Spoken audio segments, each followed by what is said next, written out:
Hey everybody, it's me, Jake, from Jakin.Off, and this week I'm joined by a guest that needs no introduction. Give it up for Evan Christian Goldt. Evan is a regular on the Jakin.Off pod. You guys know Evan already. Jakin.Off Nation is familiar with the vice president of the Jakin.Off podcast. I fucked the couch to get the job. Yeah. I watched. You can follow them at Evan C. Goldt. There will be links in the description, of course. Follow this podcast at J.O.Pod and send anything at all to Jakin.Off.Podcast at gmail.com. We'll look at least once. This week we talked about stand-up comedy, and we talked about the sort of backlash that is happening to Joe Rogan and the Joe Rogansphere, otherwise known as the Rogansphere, of sort of like comedian, podcast, political pundit, douchebags and losers, and yeah, it's a pretty interesting discussion, all things considered. I think that we both kind of go off on the state of the world, and if you like that kind of thing, you're gonna love this episode. And if you don't like it, please keep listening and just give it a shot. Just give it a try. If you're still listening to this podcast at this point, you get it. You know what it's like, so you're gonna love it. But yeah, that's it. Thanks for tuning into the episode, and have a good listen to the episode. Won't you take off with me? Oh, I know it's your fantasy. Oh, won't you take off with me? Yeah, we're taking off every week. That's the story. True. Yep. Allegedly. Dude, you know what's super nice about this new artwork is that it's got the word allegedly in quotes up there. I see that. This isn't the completed part, but this is what we're going to use for the background. So I like now this. Anything we pop up there, it's going to look like it's on our little cork board. I like this. Yeah, that's fun. But in the new artwork, Are we doing the pod right now? Yeah, kind of. Okay. A lot of this is going to get trimmed out. Okay, but I hope so. A lot, yeah. we can trim it out up to here. I forgot I'm not on mic. We can just come in on an allegedly, but Allegedly. nobody gets to hear what it was about. The podcast just starts with us already making allegations. Joking, laughing, allegedly. Anyway, we know what you're saying. Yeah, dude. No, I this leads in really well to Okay. what we were just talking about.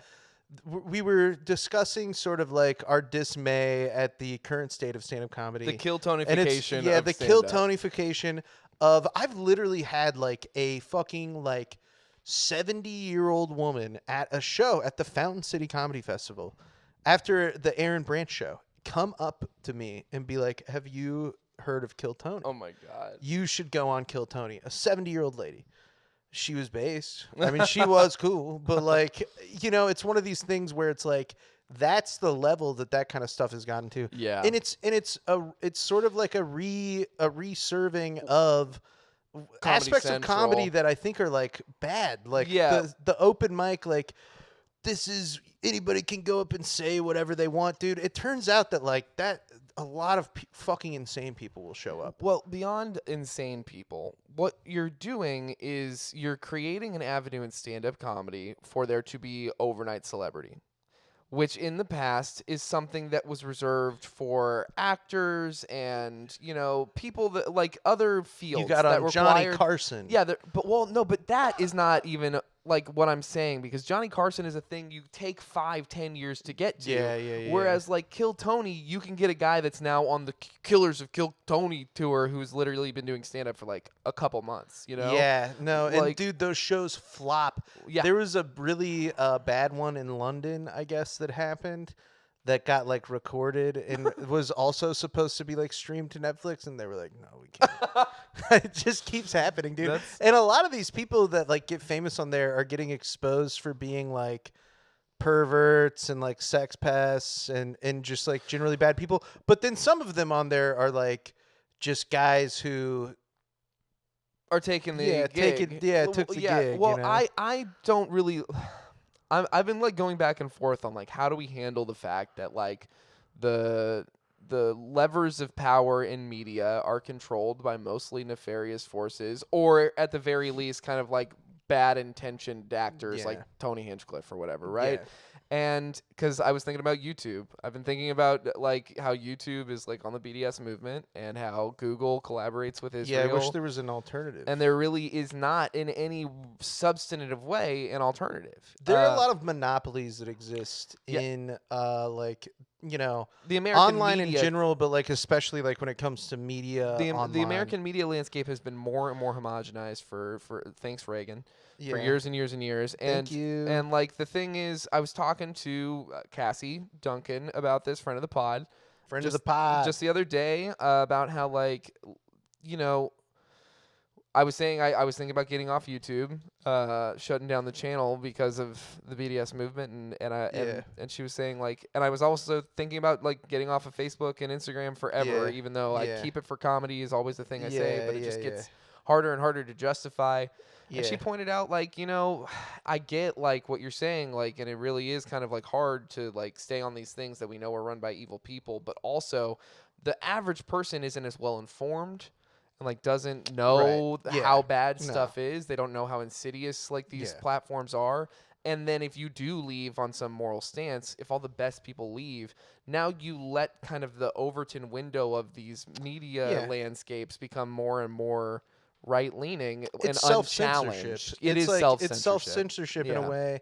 But this is how it works. Is like it's like, you know, dude, if you're somebody who wants to like achieve silence from a certain group of people, like, you know, you just have to silence some of them, and then they will do the rest of it themselves because it's difficult. It's like it's tough to like wake up in a world every day that feels as though it is like, you know, never been cursed, cursed and just never you know, never actually like been anything close to like the alleged ideals that are sold to us, and that we were, you know, raised and taught. And I think that for a lot of people, I had a West Wing mom.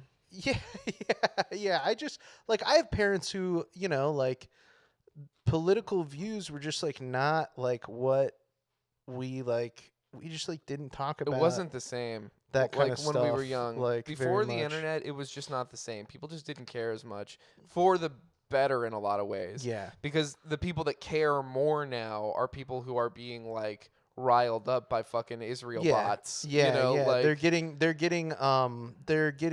like indoctrinated in a sense, yes, but like also like inundated with this sort of, I mean, there's millions like, and malaise. millions and millions of dollars being fucking pumped into making people fucking mad about different shit just all being the time. Facebook pilled. Yeah. Dude, and that's the other thing that I think about, like, regarding the social media stuff is, you know, obviously, like, I can't sit here and be like, oh, well, like, I'm not even, like, trying that hard or, like, whatever. Like, no, I want to get views on my shit. I want people to watch my shit. Me like, too. I want this to be successful. And I like it. And I think that it's, you know, I have fun doing this. Like, I'm not doing this because of, you know, a desire to become famous or necessarily like rich. In a sense, a lot of the reason why I do this podcast is because I enjoy doing it. Yeah. And this is stuff that I care about, or that I like spend a lot of time like involving myself in to a certain extent. And so to sit here and say that I am like, you know, don't care at all, or like would pass up the opportunity to get like just like some heat on my shit, right, would be fake. That's a lie. Yeah. But what I will say, dude, is to a certain extent, I'm like, you know, what you're talking about, there's billions and billions of dollars that go into this shit. It's like the things that we see that go viral, and the things, the sort of trends or the movements or the direction of things that we're seeing, like, you have to understand that anything that is getting like juiced on the internet is because of, some very evil people like Right. find it in their best interest for this kind of stuff to be at the forefront, Yeah. as opposed to some other shit that somebody else might be saying. And I'm not even talking about me specifically, but I just mean like There's like stuff that happens organically, and you can Yes. tell that it happens organically Yeah. because you just like follow the trajectory and Yeah. you see the kind of and then there's stuff that like clearly clearly YouTube and Mr. Beast have a relationship at this point. Right. He's not just a really Right. super lucky content creator anymore. Right. He's a guy that worked really hard to make the videos like successful in the first place, but then once you get to a certain point, it's like, okay, well now we're in biz together. And Yeah. YouTube is like, well, Mr. Beast is a big part YouTube of the is like, we have to compete with Netflix and Amazon and all this other shit, and so we need some stuff that's like flagship, so we're pushing it, Right. know, and like that's just it. Like, and it's one of those things where I think they're willing to let things happen organically. I don't really think that much stuff is getting actually censored. Yeah. But like those things have to like figure out a way to like Yeah. leftist producers, leftist podcasts and stuff have to figure out the avenue to like get people to go to their Yeah, YouTube. yeah, YouTube's yeah, not going to yeah. just go like, "Hey, you guys would love this." Right. And I think the other aspect of it though is like, nobody's getting censored and nobody's getting silenced, but eventually I think that we're like, I think that they are actually. No, they definitely are. Yeah, I think that like, and I'm not I'm just talking saying about not like a this. mass- I don't think that this podcast No. is getting censored, is what I mean. I don't think I think there are some people that talked about being shadow banned Yeah, that I don't yeah. think are necessarily I shadow think that banned. I think that it's more like certain discussions that are being. There- Well, we did get an episode taken down by Fallout Boy. That's Is right. that what you were going? Well, like I was this? also going to say the clip with Tarab clearly didn't get numbers, even though it was like flagged as adult content. It was like just our 2 views. That one Yeah. didn't get touched on YouTube. Lately, our YouTube clips, the one that I posted, Yeah. I posted it to Instagram. It didn't. It's fine. I posted it to TikTok. It's fine. Yeah. But on YouTube, only 3 people have seen it, and That's it's us bizarre. talking about the whales Yeah. that looks like It's a a nose. good reel. Yeah. Yeah, it's weird. That is weird. And it's My happened the last last couple of them. My last YouTube reel also that I uploaded, my little less short, got way less views. Yeah, and I don't think that I'm being censored. Like, just to be clear, I think that what it is, I do think that what happens though is like it's less like, they're censoring people less about like specific channels or specific people, and most of the time they're censoring discussion around specific topics. Yeah, they're And- like words that they will like not allow. Words And those words become increasingly arbitrary. Like you can't Yeah. say cis on Twitter anymore because Yeah. of Elon Musk. exactly And like so there is censorship that takes place for yeah, sure. and so it's one of these things where it's like I think that to a certain extent, like if I think that if my shit was going viral or something, like if like suddenly overnight we got a bunch of eyes on this podcast, yeah. I would be like, am I saying something fucked up actually? You know what I mean? Like, That's so you know what funny. I'm saying? Like, I think Be that if suspicious about it. yeah, and this kind of goes back to the Kill Tony like fame overnight thing. Like, Yeah.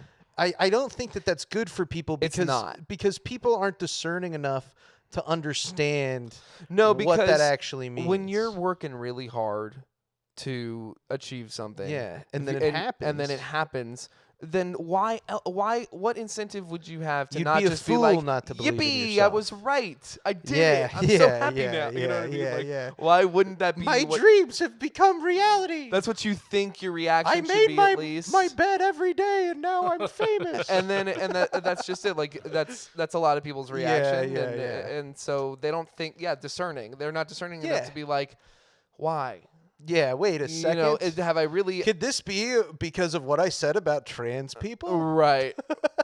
When it's the Kill Tony guys, especially Yeah, because it's like, and that's what I was saying with stand-ups, earlier about how the overnight success in stand-up is not a thing that used to exist. There was the Tonight Show bump thing where Yeah. a touring club comedian would turn And into and that started matter like as time went on. That mattered less and less less and less. Yeah.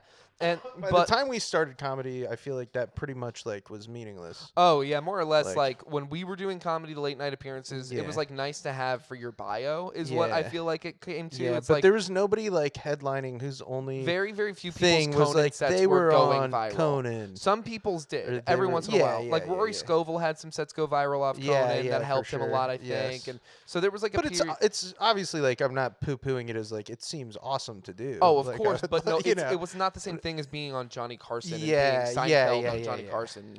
One thing you guys were talking about this whole thing and maybe this is why that 70-year-old talked about. I think social media in general has given us a gong show aspect of life where you can kind of decide people's fate if you want to watch their Yeah, we're videos the- and keep up with them. We're the Roman Emperor every 2 seconds that we fucking swipe up. We're going like blah blah blah blah blah blah. Yeah, Yeah. I mean, yeah. There's like I like that though. there's like a whole. That's not bad because I like it. yeah, well- you use it to your advantage on the show. Well, I to be think what fair. Killed Tony does for people is that they get to see the judgment of something live. Yeah. You know, like where a lot of reels are literally like a guy in a corner going like, Yeah, this- yeah, yeah, "You yeah. see yeah. this shit?" Yeah, You know what I mean? Yeah, yeah. And then Kill Tony is like, what if we just go, you see this shit about Yeah. open mic comedians who are Yeah. desperate and we'll have no shortage of, and we can make fun Yeah. of ruthlessly forever. Like, Yeah. you know, like it's It's true. it's just it's so true. I don't know, man. I just think like overnight success, what I'm getting at is like for stand-ups, it's such a unique art form, and it's one where your act and your fucking craft get honed like in audiences, in rooms. Yeah, yeah, yeah. And yeah. you maybe push a boundary this way and have to learn like, oh, if I say this, I might upset this kind of person, Yes. and I should address it like this, or not say it at Yeah. all. Or if I say this, I might, you know, like you learn. Dude, this is related to a lot of what I think about like somebody like Jerry Seinfeld now. yeah, Where Jerry Seinfeld has turned into this guy. He was one of these like college campuses are too woke ass motherfuckers because he went to a college campus sometime within the last fucking 5 years or whatever, Right. 10 years, whatever it is, and said a joke that used to fucking crush yeah. and doesn't anymore, and he decided that it was actually a problem with society Yeah, yeah, rather yeah. than the fact that he was out of touch, dude. Yes. And that's what I mean, that these people are like, none of these people are discerning enough. They're no, and Like, and they're he- not he can't- informed. Yeah, he can't conceptualize. It's like, dude, you were famous, and don't get me wrong, you're one of the most famous people. Period. Period. Yeah, Yeah. I mean, in our society. Yes, I'll give you that. That's fucking awesome. That's good great for you. you. You did it. But dude, people who are 19, 20 years old now, they don't fucking give a fuck about No. Seinfeld, dude. No. Like some of them I'm sure do, but most of them are not watching Seinfeld. They're not interested in it. Not as Tastes not have as changed. not as stand up. Yeah, not It's as almost stand-up. never been about his stand up. Yeah. For most people, it's It's almost all about never the been about his Uncrustable stand-up. movie. That's his known Yeah. work. Yeah, as it's a about the Gen Pop Z. Tart movie. the Pop-Tart Yeah. movie, Bean the movie. Flamin' Hot Cheetos movie. He didn't do that. It's one. just, Oh. but that's just it, right? Even Jerry Seinfeld is a guy that, like, by the Yeah. time he got famous, his act was relatively uncontroversial. It was well Yes, honed in his yes, time because he had to yes, do it in front of yes. so many people for so long, for so many Right. kinds of people. Yeah. And when you got a guy that's only been doing stand up for 2 fucking years or 1 year, even Yeah. like going on something like Kill Tony and getting a lot of fucking attention and exposure overnight, this is a person that is now kind of like off the fucking leash. They don't have to get better as a Yeah. stand up necessarily, and they definitely don't have to get better as a person if they can attract exactly the right people to them because they have such a spotlight on them already. I don't know specific examples. Yeah. I don't keep up with this shit at all. David Lucas, I think, is a specific example. But That's a guy that I just see them trash all the time. I don't know. You could say any- any combination of names, and I'd believe the you. Kill Tony Joe Rogan universe is turning on David Lucas. But dude, to your point though about like what makes it sort of like unique in a way, Yeah. is a big part of stand-up comedy is being able to read an audience or being able to handle maybe where something doesn't hit with an audience the way you want it to, Yes. and being able and to take responsibility for it. take It's responsibility your for it job to make them comfortable and fix You're it, a yeah, and comic. adjust. You should want on them the to fly. laugh. You Right. should want them to have Yeah. fun. It's actually what you're getting paid Yeah. to do. You're not a philosopher. Yeah, If you can yeah, do that yeah. and make people laugh, that's amazing. Yeah, but you're like, great. but That's awesome. As soon as people are upset, it's actually your job to try to make them not upset. Yeah, You yeah, know? yeah. And some people are super unreasonable, you're not going to win. But if the Yeah. jokes are the problem, if Yeah. if it's you being a little shit that's the problem. Yeah, these guys keep going around and everybody hates them. They're like, why do everywhere I go, people hate me? People keep standing up and yelling shit at me in the middle of it. It's like everybody hears me talk and gets pissed off. It's like, yeah, dude, it's because what you're saying people don't like. Yeah, a you lot know? because you say reprehensible shit. Yeah, and dude. And it's not funny. If you Yeah. were saying reprehensible shit and it was funny, you would get away with that way more than you Yeah. think. You know, like, dude, but when it's not funny, this is so perfect for what we're about to talk about because I think that you get a lot of the behind the scenes of this podcast. I mean, you're one of my best friends in the world. Yeah. And you've been on this podcast more times than anybody. You actually keep a spreadsheet. Yeah, you do. actually showed me up as a producer. I think Yeah. people need to know about that. Yeah. I just made a spreadsheet. It's like exactly what my autism likes to do, is count things. I'll transfer And put to them in our order. spreadsheet, but Okay, you're gonna absorb my spreadsheet. yeah, you can still have yours that you keep track of. But I will. Yeah. Brett, what Brett's asking is, will you please send him the spreadsheet? I think I no, did. I just need a login from Instagram on my desktop. But all that to say, today we are talking about the Rogansphere and the sort of like, I'm not well informed dude, this because is it pisses gonna, me off too much. I all think this this. shit. I think you're gonna love this. You're Okay. probably going to be more Uh, informed than you realize. Dude, Okay. so the whole deal with what's happened, I mean, I'm sure you understand the bones of this, but just to reiterate it up top, is that leading up to the election in 2024, Donald Trump was going on all of these podcasts. To be fair, Kamala Harris did a little bit of it too. She went on like Call Her Daddy and did an appearance on there, but nobody remembered it because Kamala Harris sucks. She's boring.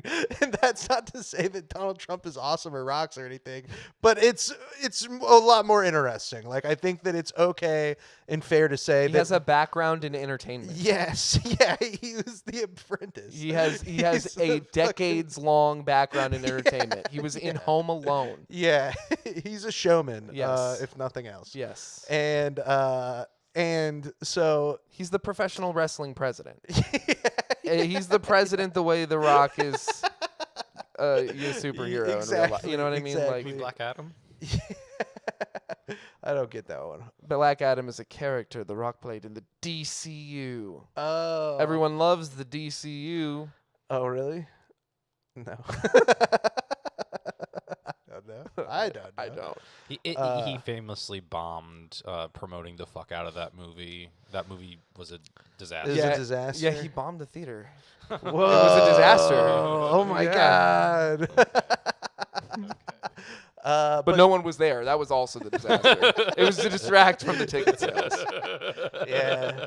The Rock bombs theater. 0 dead. Yeah, I hit rock bottom. I fucked Dwayne Johnson in the ass, bro. Hell yeah. Let him hear it.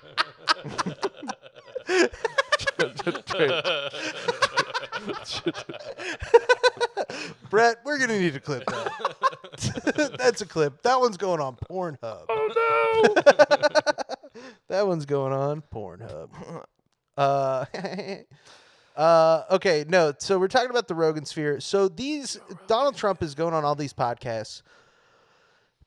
A lot of people watch these guys. We're talking about, not just Joe Rogan specifically, but folks like Andrew Scholes. Yeah. And What's his one called? that one's called Flagrant. The The Flagrant Ones? Yeah, the Yeah, Flagrant okay. Podcast. Yeah, who else is on that? Network. It's Akash Singh, Right. and then these two other. I just view them. And the they other two guys are interviewed- the lackeys. And they interviewed like Benjamin the other two guys are Netanyahu. nobody.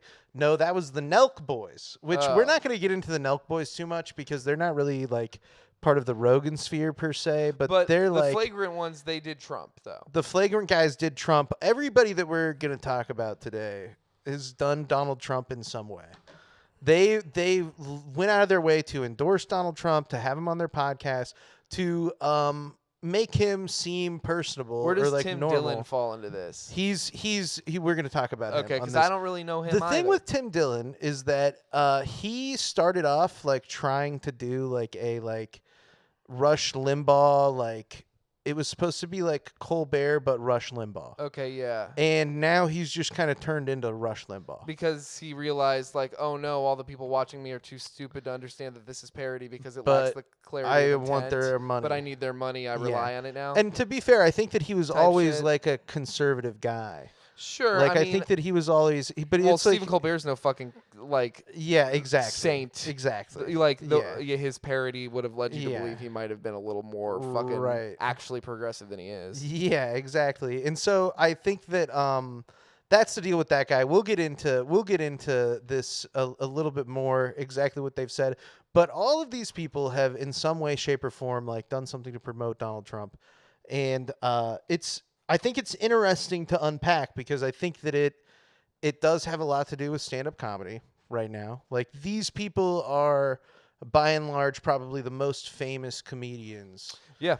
in the world right now. Well, it's like there used to be Comedy Central, and they kind of picked who the most famous comedians were. Yeah. Like, because if you like stand-up comedy, most people do. Most people like stand-up Right. comedy and have grown up on it in one form or another. And that's why and they want to Fluffy- keep up with it, right? They want to keep up with stand-up Yeah. comedy. And so when we were growing up, That's how come Fluffy. yeah, it was Comedy Central, and Comedy Central was like, here's the guys that we're trying to make popular. Yeah. Like, here's Chappelle and Mencia and fucking whoever else, Dane Cook and all these people. They really kind of, and then they were like, oh, we like girls too. Here's Amy Schumer. You like Yeah. her, Nikki Glaser. Yeah. And all those people are still very famous. Right. But now we don't have that. Yeah. Like, and so the central location of like, if you're just in general a stand-up comedy, capital Yeah. S stand-up comedy fan, the easiest, the path of least resistance by far is just kill Tony. Yeah, and It's it's the default stand-up thing. yeah, Right now.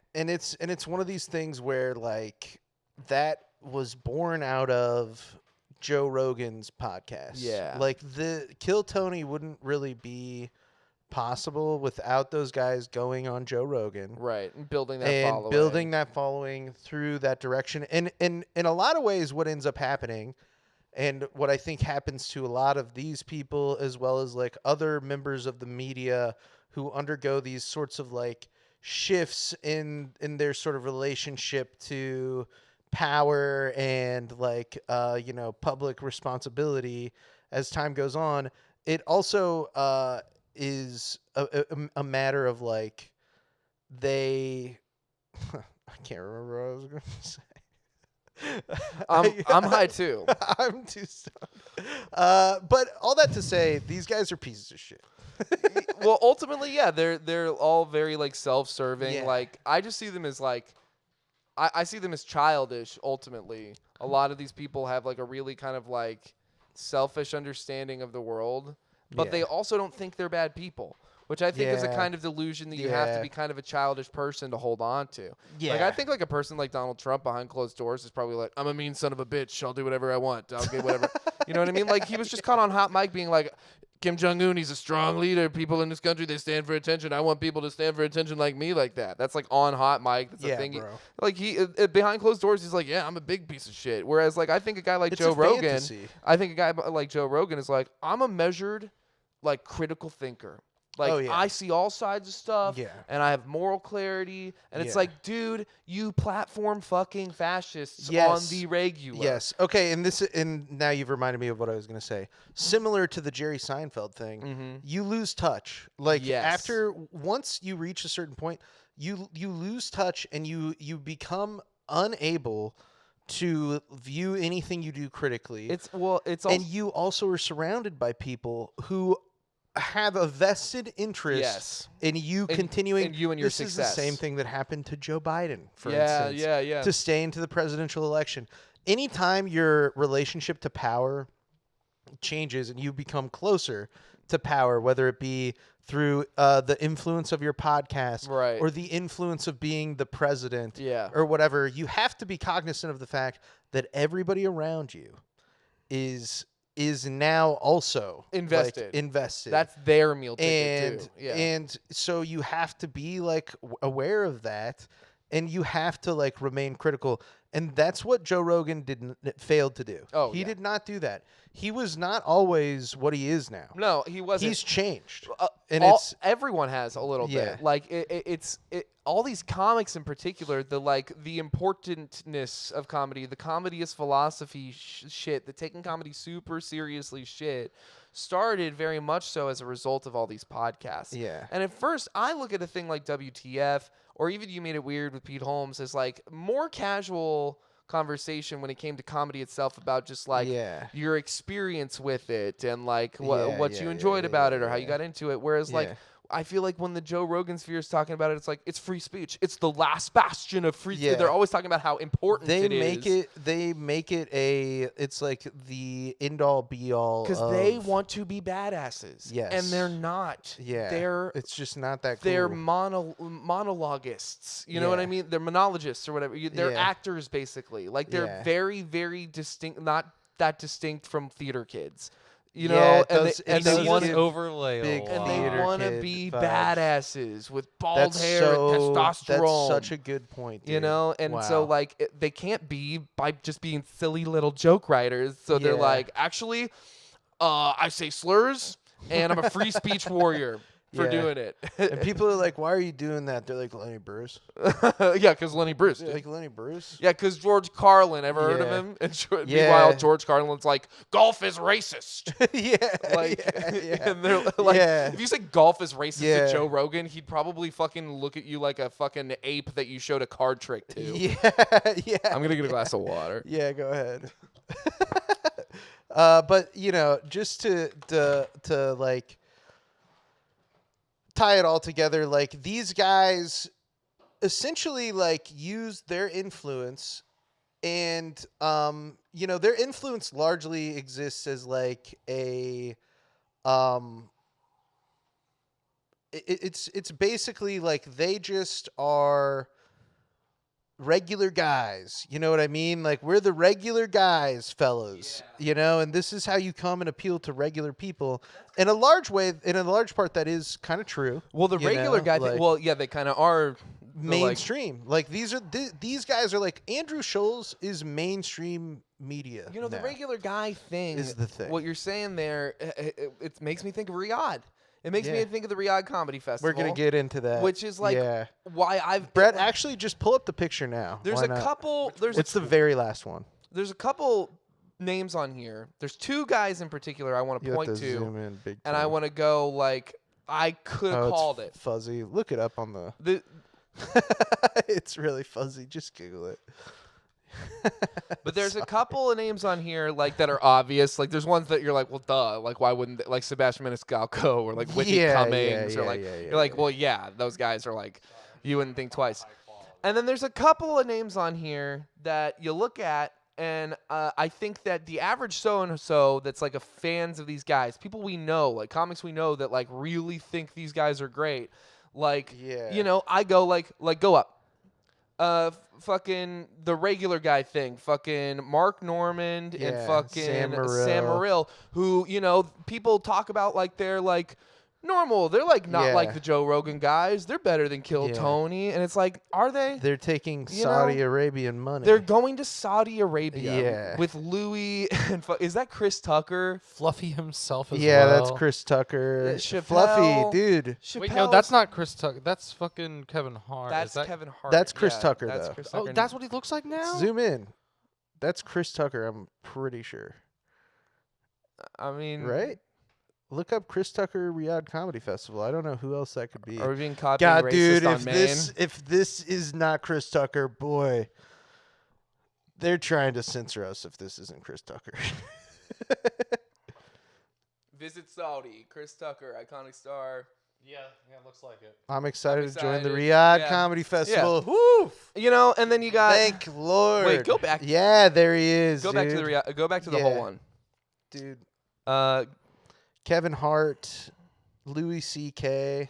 is that Hannibal Is yeah, that Hannibal Buress. See, you know, so Hannibal doesn't surprise me. He's a fucking landlord. Louis doesn't surprise me. He's a fucking sex pest. You know what I mean? Bill Burr, I was Dave Bill Chappelle's Burr is bummed the out one about. that's disappointing. Bill Burr is the one that even that, I look at that and I go, you know, Bill Burr is willing to stand up for like poor people and he's like a lot more level-headed than a lot of these guys, Yeah. but ultimately he's still both sides are bad person. Yeah, You know, that's true. and if you're willing to morally equivocate about any Yeah. issue that doesn't affect you personally, then yeah. you start to enter a territory where You maybe can you're rationalize gonna go anything. to Saudi yeah, Arabia. you can rationalize anything. You know, like it just Yeah. and so like no, none of these people. I don't look at any of these people as like moral compasses for the world. I Right. used to like appreciate Bill Burr saying the right thing because it would get to the kind of people that need to hear it that maybe don't always. Yes. But Aziz yes. is another guy. I look at Aziz and I'm like, would you be there if you hadn't got canceled?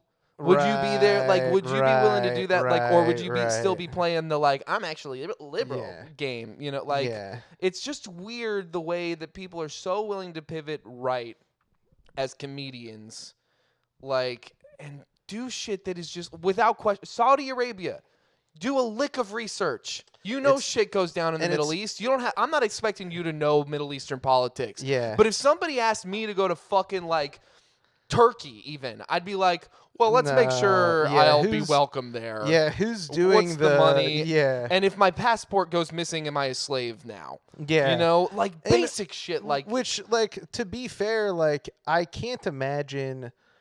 So, like, even if you were a person who's like, I don't know, I don't want to know, like, your agent is like being like, hey, like, are they going to be safe? Like, yada, yada, yada. And the reason why they can give these guarantees that, like, hey, you're not going to get, you know, in trouble for anything that you say is because the people booking them are like literally the kings of Saudi Arabia. but that's you know what just I mean? it, Like, right? They're That's like, just it, right? and you're there, but they're no A person that's I just am surprised that none of these people were. I was like, rewatching our Jordan Peterson episode. Yeah, And he says nice. this thing about That's a how good episode. women need to marry the right kind of monster. Yes, And we were yes. talking about how like why was I thinking about this? About, you know, how if you're a monster, you're a monster. You're not secretly just a monster towards this people and you're Right. totally safe towards this. If you're an unsafe presence, Yeah. you're an unsafe presence. Yeah. There's a reason like PTSD soldiers attack their own family members. It's not because they suddenly decided, I don't like you. It's because Yeah. they're fucking dangerous people a little Yeah, bit. yeah, They yeah, have yeah, a sickness yeah. or whatever. If you're the fucking king of Saudi Arabia, Yeah, you are not a safe person. Yeah, you do yeah, slavery. yeah, you do yeah, mass yeah. violence. You do. you You murdered killed Jamal journalists. If any one of these Khashoggi, yeah. motherfuckers says anything, what consequence are you gonna face? Yeah. Oh, if, yeah, if Bobby you Lee's fucking, there, too. He could Yeah, shoot Mark Normand in the I was like, face. that's what Yeah. that What's is. gonna happen to him? Yeah, yeah, yeah. He might have to like get on a phone call with Trump and be like, okay, yeah, you can bomb this guy over here to make it Yes. look like you No, took a exactly. You know what I mean? Like, Yeah. there's no consequence. Like, you are going If he into kills Bobby Lee, he probably wouldn't even have to do that. no. You just have to be like, oops. Everybody would be like, the king of Saudi Arabia is a just man. I just think that these people are all putting their lives at risk. Yeah, it is low-key, weird. and It's weird. and it's a fucking insane thing to do. The two people I think that are on record of being asked and turning it down have been Stavi, of course, Stavi and Shane Gillis. And at I'm Suko, not surprised by the Shane Gillis at thing. Suko, Oh, I'm pretty sure just that makes posted it sense. too. Yeah. And I think that Pete Davidson has since dropped out. Wow. Good. I think he dropped out. They were like, "Whoa, those guys really did kill my dad." yeah, I should no, leave." I exactly. It's like, I don't know, dude. Is there no like forethought at all, or do they just see a paycheck? I think it's a combination of things. I think that there's this thing within this, like, there's always been the kind of like masculine sphere, like the competitive, almost sports-like sphere of comedy. Yeah, It changes yeah, what yeah, it yeah, is yeah, Comedy yeah. sports? from year to year. Yeah. But you know, it would be like the Dean Martin roasts. It's all, roasts are Yeah. very much so part of this tradition. And then it Yeah. was like, you know, club comedy, kind of like Yeah. the Andrew Dice Clay, more like Yeah, yeah, yeah. road a little bit. And then it was Comedy Central roasts itself. And now it's like this kind of podcast sphere. But there's always been this kind of like like segment of comedians, mostly men and women, who prioritize appeasing men than Yeah, yeah. cultivating women audiences. I believe we call them pick-me's. Oh yeah, like Whitney Cummings, prime example. Yeah. These I people mean, I don't call them get that, off on being women like I know do. macho and machismo and like Yeah, taking yeah. risks and being like rebellious and like Yeah. they like that's part of their narrative. Yeah, I'm yeah. not safe, you know what I mean? Yes. Like that's part. I'm Yes. dangerous. Like some of them have Yeah. fucking like specials called like danger, you know. And so those people I think have this thing where like I'm intellectually open-minded. I'm morally like flexible and I can participate in an experience without blah blah. You know, it's like no, James dude, Inman disease. you're going to Saudi Arabia yeah. and taking their money Yeah. to make them laugh. Yeah. And yeah, because that's my job, because I'm a comic and I really do. This is really my living. No, dude, there comes a point where you have to just be a person with integrity and ethics. Yeah. And you have to And you can just decide. say no. Or you could just be fucking honest and be like, I don't care about slavery if I'm not the subject of it.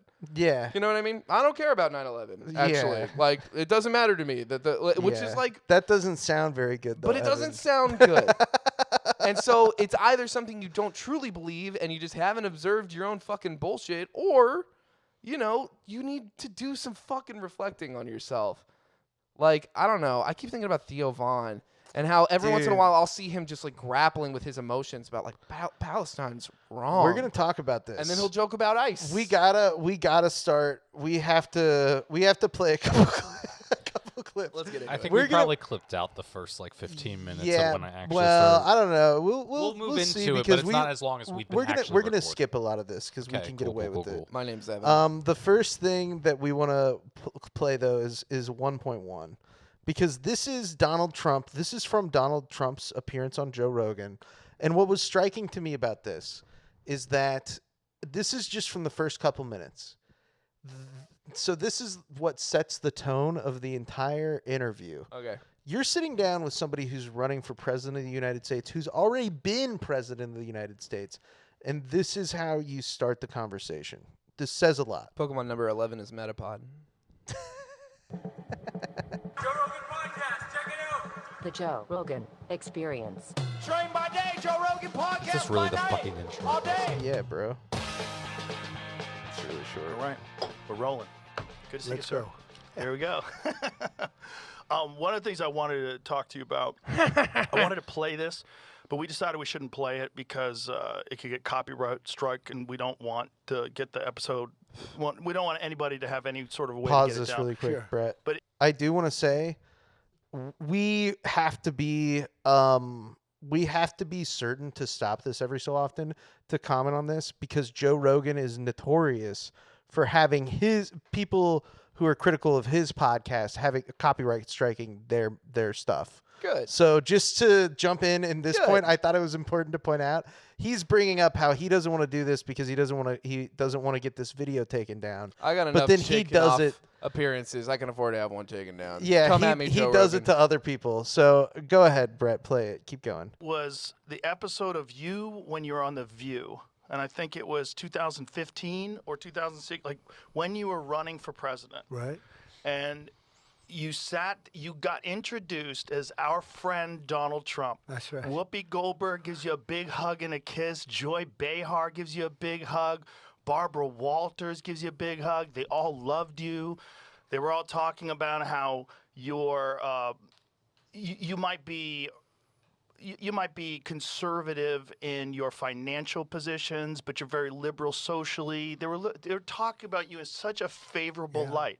The audience was cheering, Dude, just wait. and then you actually started winning in the polls, and then the machine started working towards you.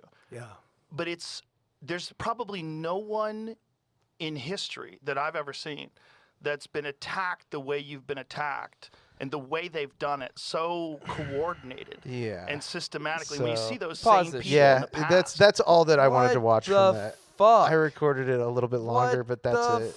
Fuck. I have friends that still defend this fucking guy. Yeah, dude. It's disgust. That's Yeah. disgusting. Yeah, bro. Nobody's been attacked. He's talking like Trump. It's like Trump Dude. is like has his hand up Joe Rogan's ass. Like Fucking, that was crazy, dude. He's literally like sucking his hog. Fuck. And so we're gonna keep it rolling. We're gonna All play. you fucking comedians are fucking pussies and cucks and dipshits. Read a fucking book. Take Joe Yeah. Rogan's dick out of your fucking ear. Fucking Yeah. read a book. I Read a book. agree. Watch, you know what? Watch a comedy special. Yeah. Watch people tell fucking jokes for a Yeah. fucking second instead of, oh, God. Yeah. The amount of fucking people I know that watch this shit, like it has any fucking reason to exist. Yeah.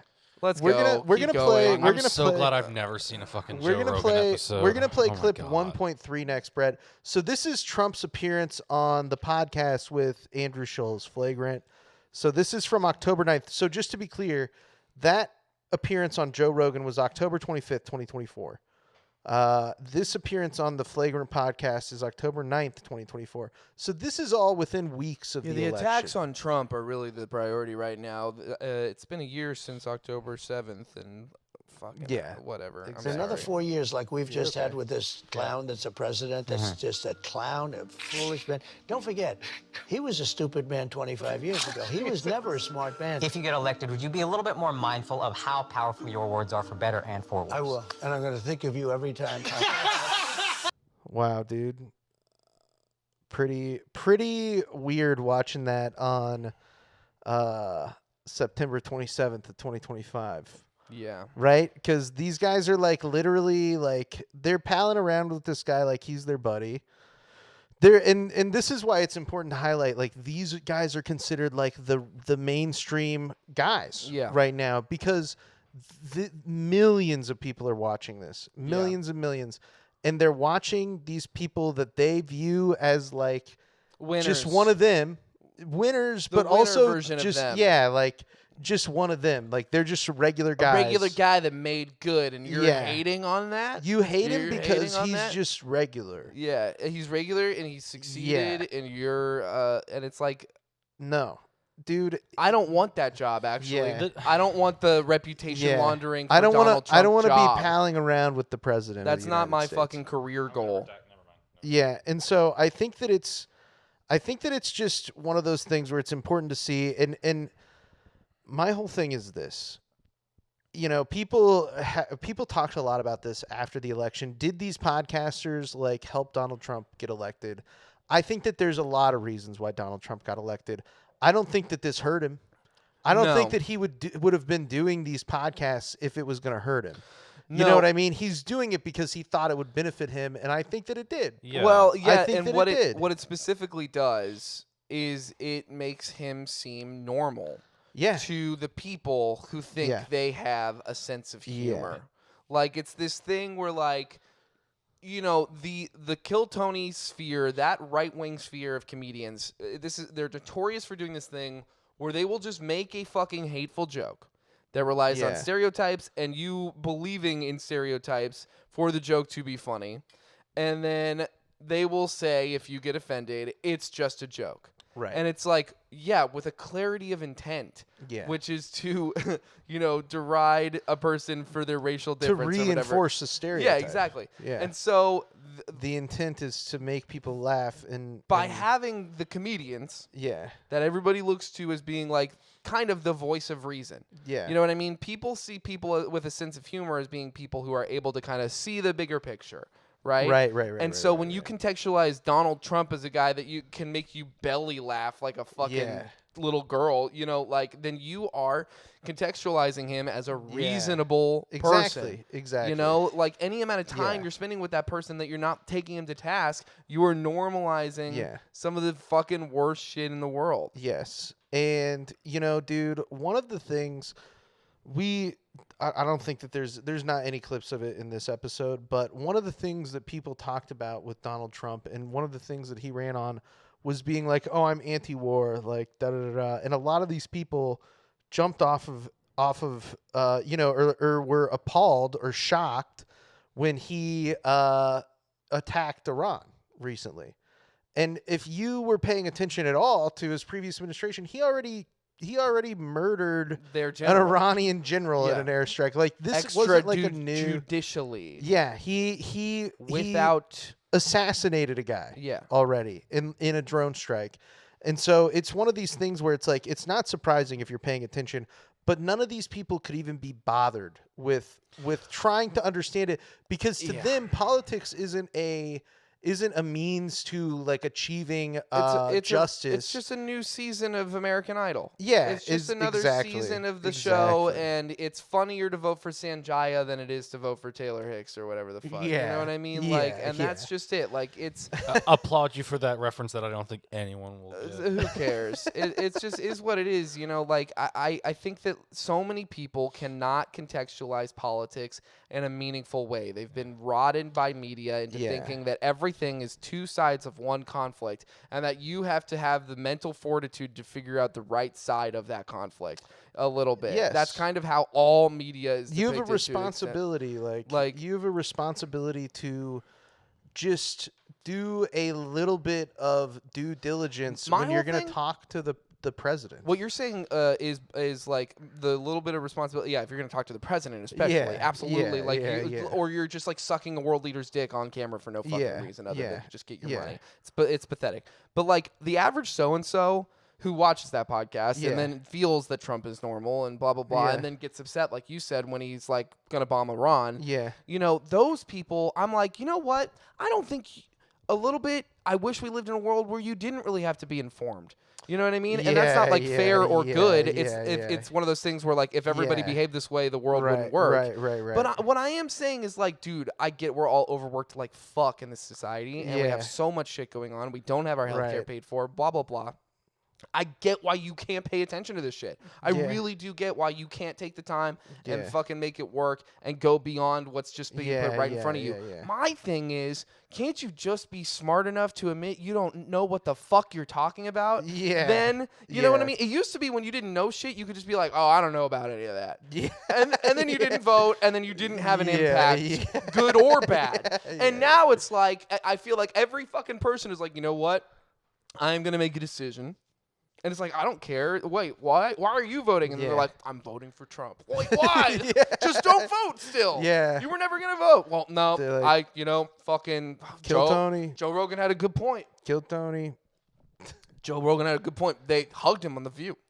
Dude, and so I think that it's one of these things where it's like, yeah, and it's important to mention at this point too, these guys, we're not going to watch nearly all of these, Brett, but these guys all in the wake of the election were tickled at the fact that they were Moved the needle.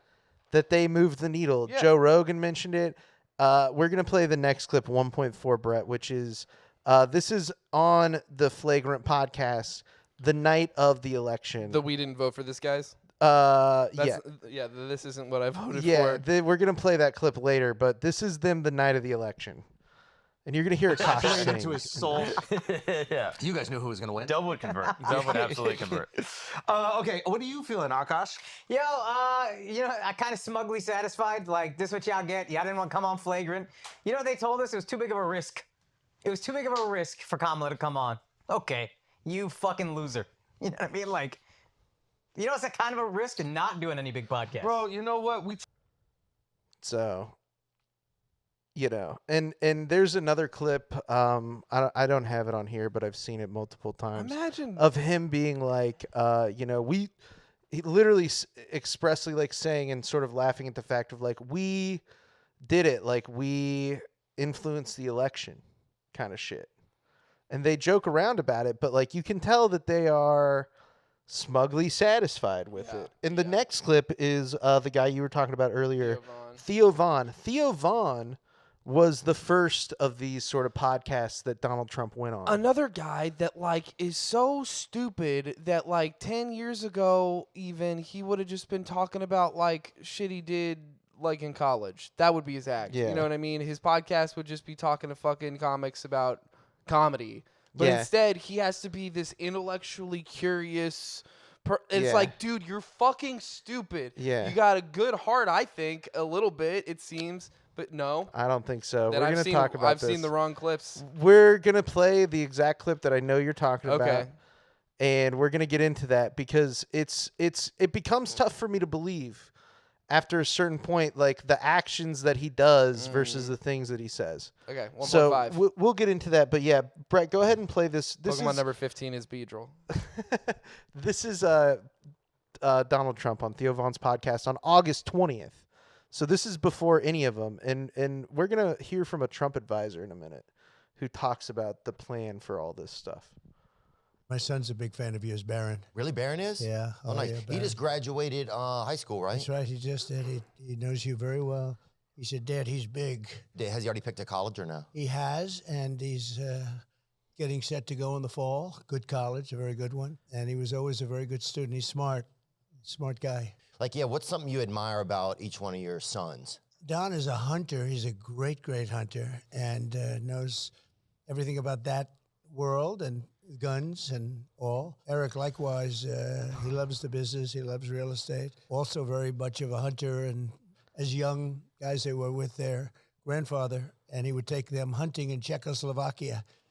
And somehow they developed very well. And Czechoslovakia. Somehow they developed very well. Yeah. A lot of letters even. Somehow That's a they long did it. time. Yeah. That's a name you don't hear too much anymore. But it was. I'd need a scope just to get through the spelling of that word. That's I right. think, A lot you of know? people. A lot yeah. of people. Yeah.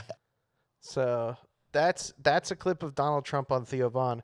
This next clip is Theo Von on another podcast. These are two former NFL players. This podcast is called Bussin' with the Boys, and mostly they talk about football. Like that's mostly what their podcast Not is about. bussy. Not bussy, even though it does sound like that. But this is them talking about the fact that the Bussin'? night that Bussin', Bussin', Bussin' with the Boys, because they recorded it a bus, I think, is the deal, like a bus. Because bustin' with the boys is what it invokes. Bustin' with That's the a Boys. very different yeah. podcast. That's kind of more about like the Jakin.Off, like Maybe that's a joke for them that they're making, but whatever. I don't either care. way, this is a Fucking clip play of the them talking clip of about these dipshits Not that bussy. have the evening of the election when it became evident that Trump was winning and they were doing victory speeches. UFC president Dana White, good friend of Joe Rogan, shouted out Theo Von and Bussin' with the Boys specifically, among others. Getting shouted out during the victory speech for President Trump. Crazy. You guys did too. Yeah. What the fuck? Theo Von, Bussin' with the Boys. Isn't that just weird? Just Yeah, all it's of us here horrible. on the It's bus. the craziest thing ever. It's horrible. It's highly irresponsible of America. I feel like it's like yeah. But hey, I woke up the next day to all these texts. You got shouted out. It was like 1:30 in the morning. I was like, what? you guys fucking drive a bus, right? You guys are like girls going wild without any chicks, dude. You're like, will at least one broad get on this bus? You know what I'm saying? Like the closest, most beautiful thing you had on here was Josh Allen, right?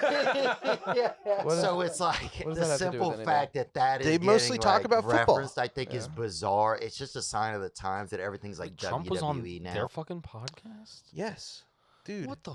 And that's what I'm saying. And then at the end, I thought this was funny to leave in. Bud Light, official beer sponsor of Bussin' with the Boys. woke beer. Yeah. Trans beer. Dude. You got the Dude. trans beer on Bussin' with the Boys? Yeah. Why's Bussin' with the Boys woke? I can't believe Donald Trump even went on Donald there. Trump went woke, dude. Yeah, they That's could crazy. never have Kid Rock on there. They But call dude, me Kid. it's I feel like it's very illustrative of how these guys in the wake of this were like reveling in the fact that they felt like they did and they were happy that they did. Brett, we're going to play this next clip as 1.7.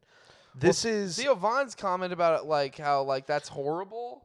It's like, dude, you did it. You put a You fucking did it. suit jacket on and went and asked him about how good of a daddy he was. Right. To his it's like, dude, Yeah. you're humanizing him. You're giving him time to look like a person instead of asking him like, hey man, so like, what's up with Palestine? You know, what are we gonna do there? What are you going to do about how people can't afford anything? Yeah.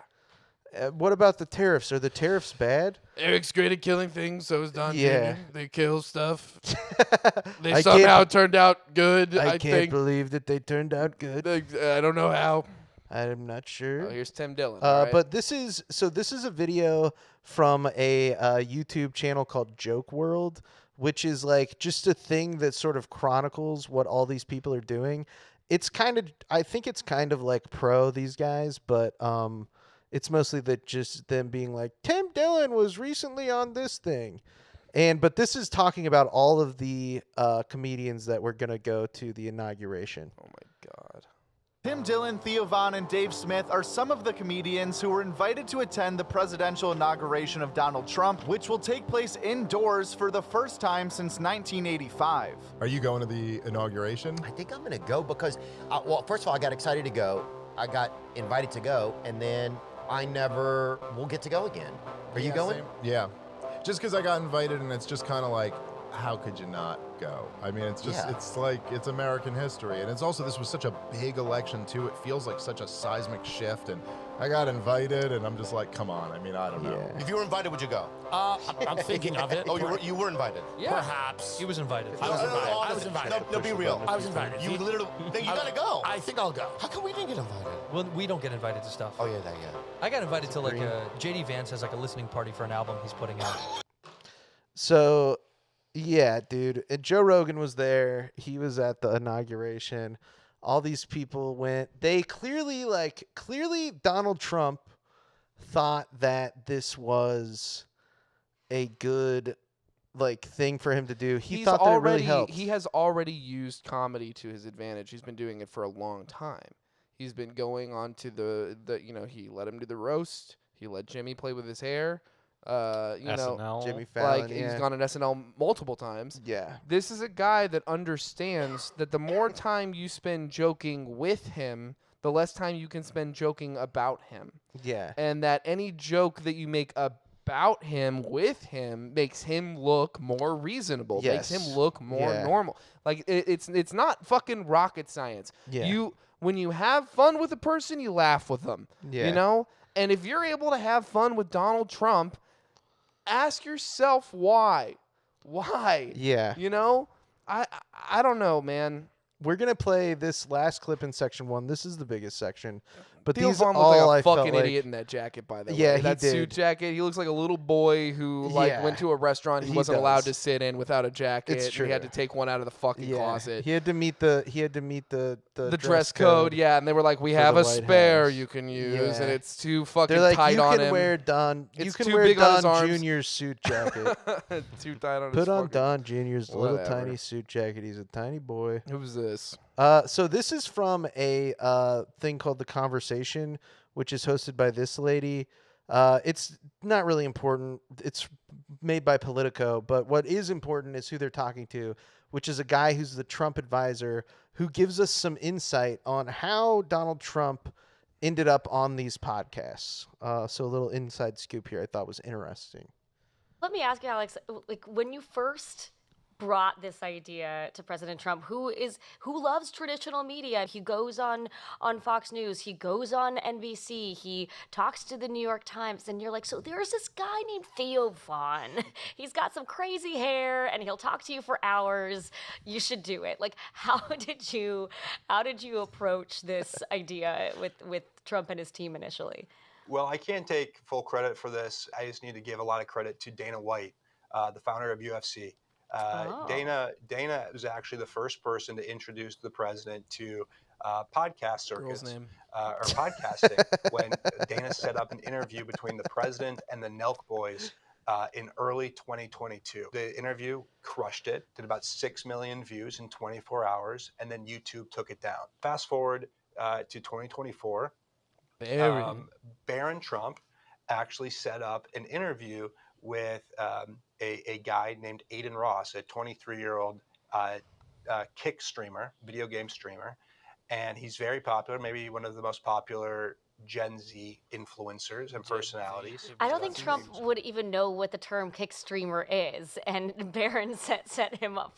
Now he does, and Barron, to his credit, really smart guy. He was like, "This is going to be great for the youth." He was right, and so this was actually around the time that I formally joined the campaign, and so I was asked to help make that interview go smoothly, and we did. We crushed it, and then I prepared our reach for the president the next day.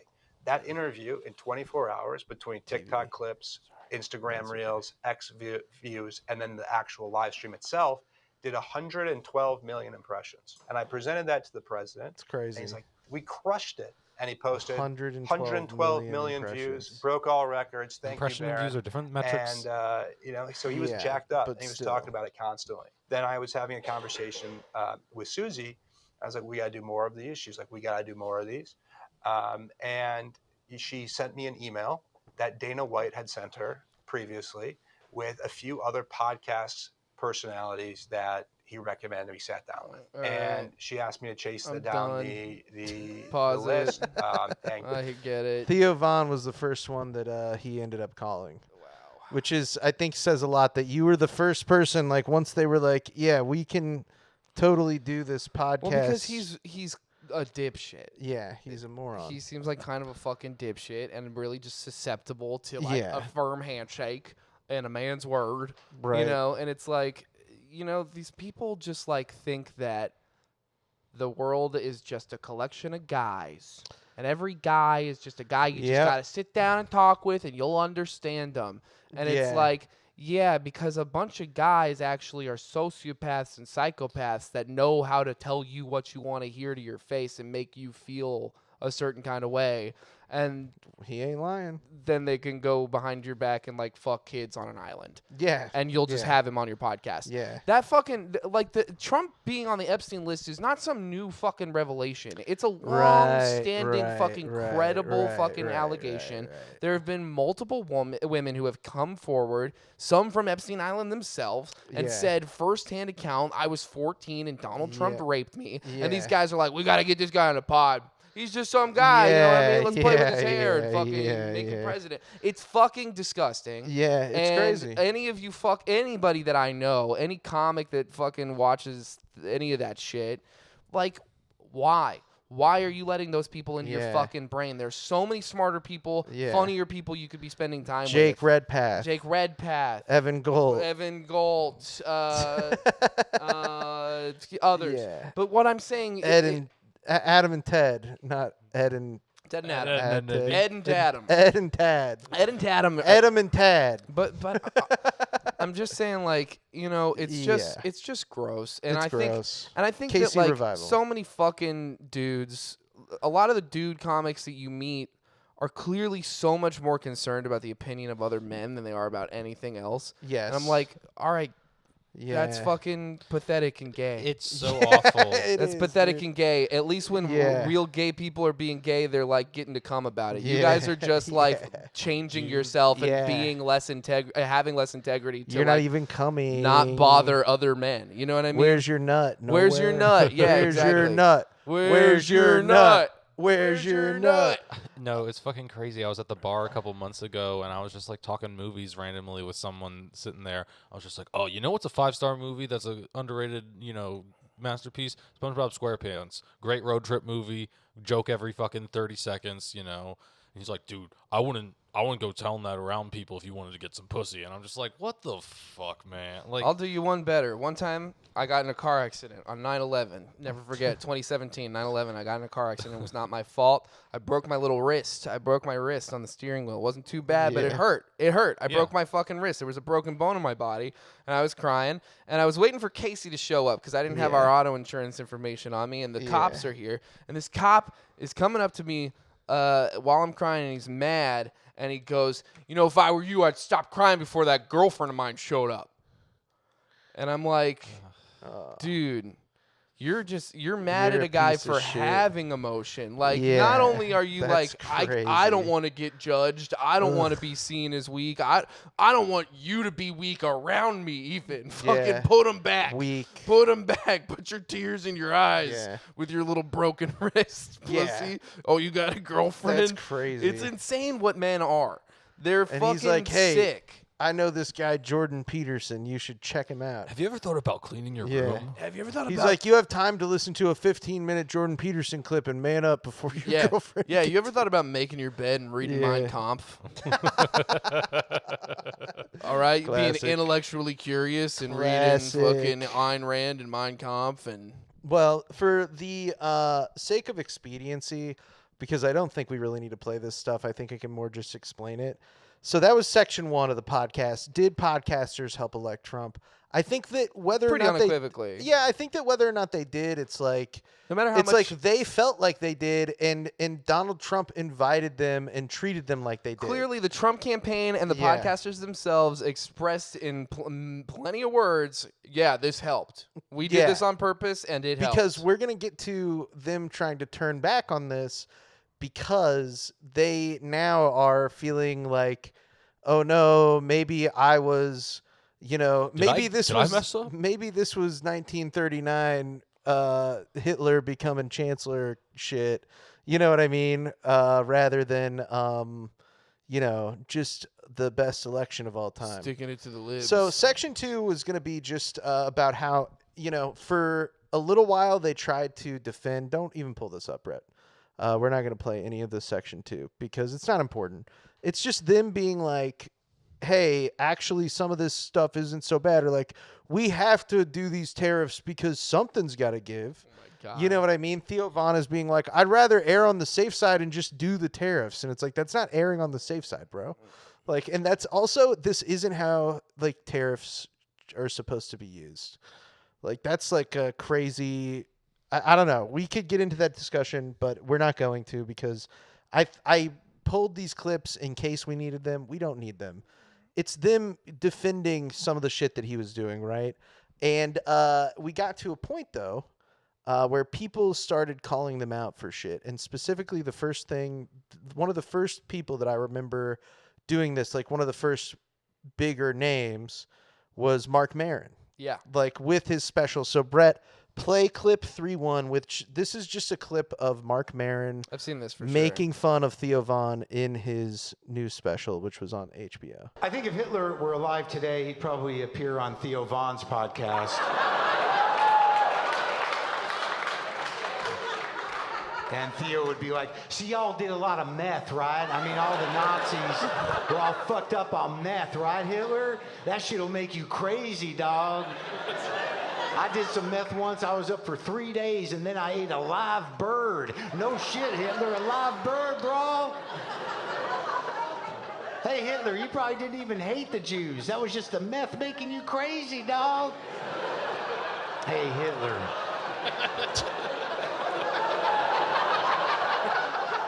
Do you want to apologize to all the Jews right now on my show? No? I get it.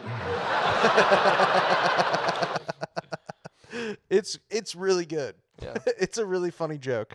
And among other things, he made some podcast appearances. He appeared on, which these guys are like side characters to all of this kind of. They were on the poster for the Riyadh Comedy Festival, but Andrew Santino and Bobby Lee I know these have guys a podcast together where they're like sort of in this arena, but they don't get into the political stuff. And they had Mark Maron on. That's the next clip, Brett. This is Mark Maron talking shit, explicitly about Joe Rogan on their podcast. And I think they work with these guys and do Kill Tony and are this Andrew Santino was just on Joe Rogan talking about the Charlie Kirk stuff. Yeah. Just like this week. What do you think the Austin shelf life is going to be? Well, I don't know. Like, I think that it's so effectively tribalized at this point. It really comes down to material. I mean, at what point, it's like whatever they represented in terms of policy. And it's not a stretch. It's like they won. Trans people are frightened. They have no ability to get health care anymore, and they're afraid of being alive and have no freedom left. So that's done. When do you stop with the jokes? When do you stop with the jokes? And like immigrants, okay, well they're being ripped away from their homes, and they're all terrified, and okay, so that's done. When do you stop with the jokes? Right. I mean, it's one thing to pick on the vulnerable and the marginalized, but I mean they're down. Yeah. I mean, like, they're down. Why do you got to keep hitting them unless you're a hack? Now there's a question. Mark, wow. Comes in. And even these guys have to be like, oh, whoa, Mark, Whoa, you're crazy, Mark, dude. whoa. This is crazy. Can you believe this guy? I can't believe you're insinuating that Joe Rogan sucks, Mark. This is wild. And it's just, dude, it's weird, man. And so it started happening, though. after this, more comedians started to like turn on. I think that what comics are doing, what a lot of like these mainstream comics are doing, is they're criticizing the Austin, Texas comedy scene as a way to criticize the Joe Rogansphere and Tony Hinchcliffe. And Right? Tony They're both Hinchcliffe. in Austin. Yeah, exactly. It's And just, so it's a very clear like little mecca they've made themselves Yeah. of like conservative values. Yeah. They've made a conservative comedy scene. Yeah, exactly. It's disgusting. And it's resulting in disgusting fucking attitudes being fucking more and more normalized and more widespread. Yep. Now we have caravans of fucking idiots traveling from Kansas City to try to get famous on the fucking little fucking... Dude, I cannot imagine if I was running an open mic and 12 people showed up and were like, hey, we're here to do the open mic. There's 12 of us. I would be like, you're like- hosting the open mic now. I'd be like, I'm not doing this. This Yeah. should fall under Spoken like a group of guys who've never hosted a fucking yeah, open mic. this is 12. this Yeah. is this is a crime against humanity. I can't believe that the idea of 12 guys showing up to an open mic As and being frightening like, as hey, you know how ISIS. there's usually like 50 people here tonight? 62. Tonight 62, and we're all going last. You know how it's a weeknight? We're all going You right know in a how you row have- at the end. You have work tomorrow and you just kind of go sleep deprived Yeah. most days? Yeah. Even less this Yeah. time. Even You're not less, getting buddy. out of here for a while. Because we're for real Yeah. about comedy. Oh, we're gonna get on Kill Tony. Yeah, dude, that's got to be the worst. I never thought about like hosting an open mic in Austin, Texas. Has to be the worst thing to possibly do right now. Every week, there's like 30 people People showing who are, up. like, They're trying to get famous We're on from Kill out of Tony." town. Tomorrow we're gonna be famous, but tonight we're going up last at your open mic. We showed up 30 minutes late to signups. And we're all going last at your open mic. 10 people in a row from Kansas City. 10 of our very best. Hey, 10 of the best. there's 8 of us from Davenport, Iowa. yeah, dude. 10 of the brightest stars in the Kansas The City whole- comedy. I would argue the world. Yeah, maybe even the world. Certainly the Midwest. Yeah, well, America at the very least. Yeah. I don't know, man. I just think, well, that's just it. Austin is this fucking. It's where I want all the people I don't want to hang out with to move. Yeah, You dude, know, no, I for kind of real. like the idea I of them completely all agree. Kind of just having Yeah. a thing to themselves over here. I just Yeah. wish it wasn't literally It's kind kinda of like that- mainstream of comedy now. It's kind of like that whole, like concentration camps of people that I don't like might be good. I'm just joking. You mean that Auschwitz situation? It's different when they Auschwitz. are driving there Yeah, as a group I know. together to hang. Like, Well, we're tricking them. We're being like, it's so awesome, it's dude. so awesome. You can say whatever slur you want, Dude, and it's I hot. go anytime I see somebody say, And the power grid goes down every once in a while because of how hot it gets. Anytime I see somebody say the R word on stage at an open mic, I'm like, have you heard about that? Have you heard about Austin? Did you know that Texas? Kill Tony is just like a drive? Yeah. Like a day's drive. Dude, if you get 10 friends, if you talk to 2 people and then they talk to 2 people, once you get to 10 people, they will pay for you to go to Austin, Texas. It's like a pyramid You can scheme. get paid to stay at an Airbnb. They figure out a pyramid scheme, dude. And then I because I've watched that so many times, my favorite part is them like waiting. The way that they do the Kill Tony like waiting is like they keep all of them in a separate building. Like they're not even in the same building as the show. And then they draw a name and they go across the street to the bar or whatever and get that person because A, there's so many people. Yeah. And B, they're like, we don't want this kind of people just like to have access. Well, you don't want like to- like shitty open micers hanging out like where you're paying audience members for your very successful show. Could be Yeah, you know what I mean? yeah, Like, that's, yeah, Of course, you don't want them in there. Exactly. Like, and so it's just like funny because it does feel like they're all like that's got to be like the safest night in Austin for women to go out. You know what I mean? Anywhere else, you mean? Yeah, anywhere else? Exactly. Yeah, Was- yeah. yeah. Like, they like know like Kill Tony is filmed on Tuesdays, so that's the Oh my night God, that girls, we go. It's time to go to the barcade. Yes, It's all yes. ours. All the women in Austin. I can play Texas. skee ball. Every night it's ladies' night. I can when it's finally Kill bend Tony over. night. Yeah. I can finally feel comfortable bending over to play skee ball. Yeah, they can all actually go out in peace because all of of the guys are either watching Kill Tony Or trying to get on it. Trying to get on Kill Tony. I wish y'all luck. Yeah, that's so fucking. You know, the asterisk to every mean thing I say about any of these people is I hope they grow and change and read a fucking book. Yeah, no, that's the best that we can hope for, right? I certainly don't wish anything terrible to happen to them other than them have to come to terms with all the bad things that they've sort of perpetuated. Yeah, that's just like, it. You never see anyone atoning. You see people apologize. You certainly see people Yeah. go on like redemption arcs. But I don't feel like you ever see a celebrity really take the fucking ownership of their actions and go, this is the impact I feel I had on the world, the negative impact. And I would like to try to make the world better. You know, I actually was thinking a lot about this recently, and the one person that I can think of that has done that is Michael Vick.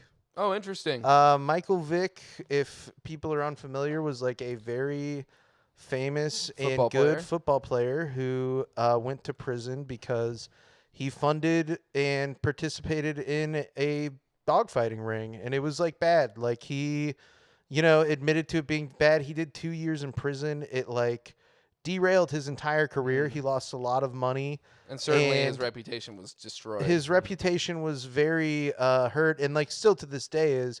But since then, he has done a lot to help animals that like would have been animals that he was like murdering and stuff like that before, and has like never been like somebody who's like what I did like wasn't fucked up or whatever. Like he like understands like Justice what I for the did was cat. like don't wrong. spray the cat. Sorry. Yeah. I was watching the podcast, the last one we did, and I was like, leave the cat alone. Oh yeah, it doesn't dude. need to get sprayed. Yeah, he's okay. I like kitty cats. If they show up in the frame, that's a Yeah. fun treat for all of YouTube. Yeah, I think so. He's got a beautiful coat. He's a good boy. Let him live. But yeah, don't be Michael Vick to your cat anymore. Yeah, Brett. exactly. We're just talking about Michael Brett, Vick. I you're think that's Michael why I'm Vick so and your moved. cat when you spray it. Okay, I'll stop. I'll go work for Well, Andy yeah, Reid. yeah, exactly. Take your yeah. ownership and No, but fucking- he, like I think that he is like not somebody who has shied away from the fact that like he did awful shit. Yeah. And he's like, like has like explained sort of like why he did what he did. Right. You know what I mean? Like he was raised in an environment where like dogfighting was very Really common normal, yeah. and really normal, and like he There's like a lot of normal shit that like if exactly when like, something is normal, we're all products of our environment. It's like, really to hard. a certain extent, and It can be really hard to think twice right. about it. But he's somebody who I think has a tone. But you're right. It's difficult to think of anybody else. Because there's What people that will do like radical honesty. Yeah. And they'll make it. This is like the classic like psychological thing. It's like being aware of your Yeah. problems does not fix your problems. Right. You know, right, your right, radical right, self-awareness or radical honesty is not the same thing as like taking responsibility for Yes, shit. exactly. Like, and I think about the Charlie Sheen documentary that just dropped. Did you watch that yet? No, you told me about it. It's nuts. It's nuts. yeah. And there's some radical honesty taking place in the Charlie Sheen documentary. But I also wonder like, what are we doing to repair things? You know what I mean? Because at the same time, Yes. alongside that radical honesty, you have like John Cryer's on there like, I'm not here to speak ill or to praise. I Yeah. don't like he's like I don't condone Charlie Sheen. Like he's like Yeah, scared almost yeah, to be yeah, on the yeah. documentary and to like speak honestly. That's the other guy from 2.5 Men. Yeah. Ducky from Men. Pretty in Pink. Yeah. But I think Man, that Mr. Show. I think that it's one of these things where, most of these people, like, in lieu of responsibility or atonement, they actually just like figure out why what they're doing is okay, and actually it's everybody else that has the problem. That's the pivoting right that we Yeah. see is like Yeah. actually I didn't like do anything wrong to those women. It's just that the world is too sensitive. Yeah. You know?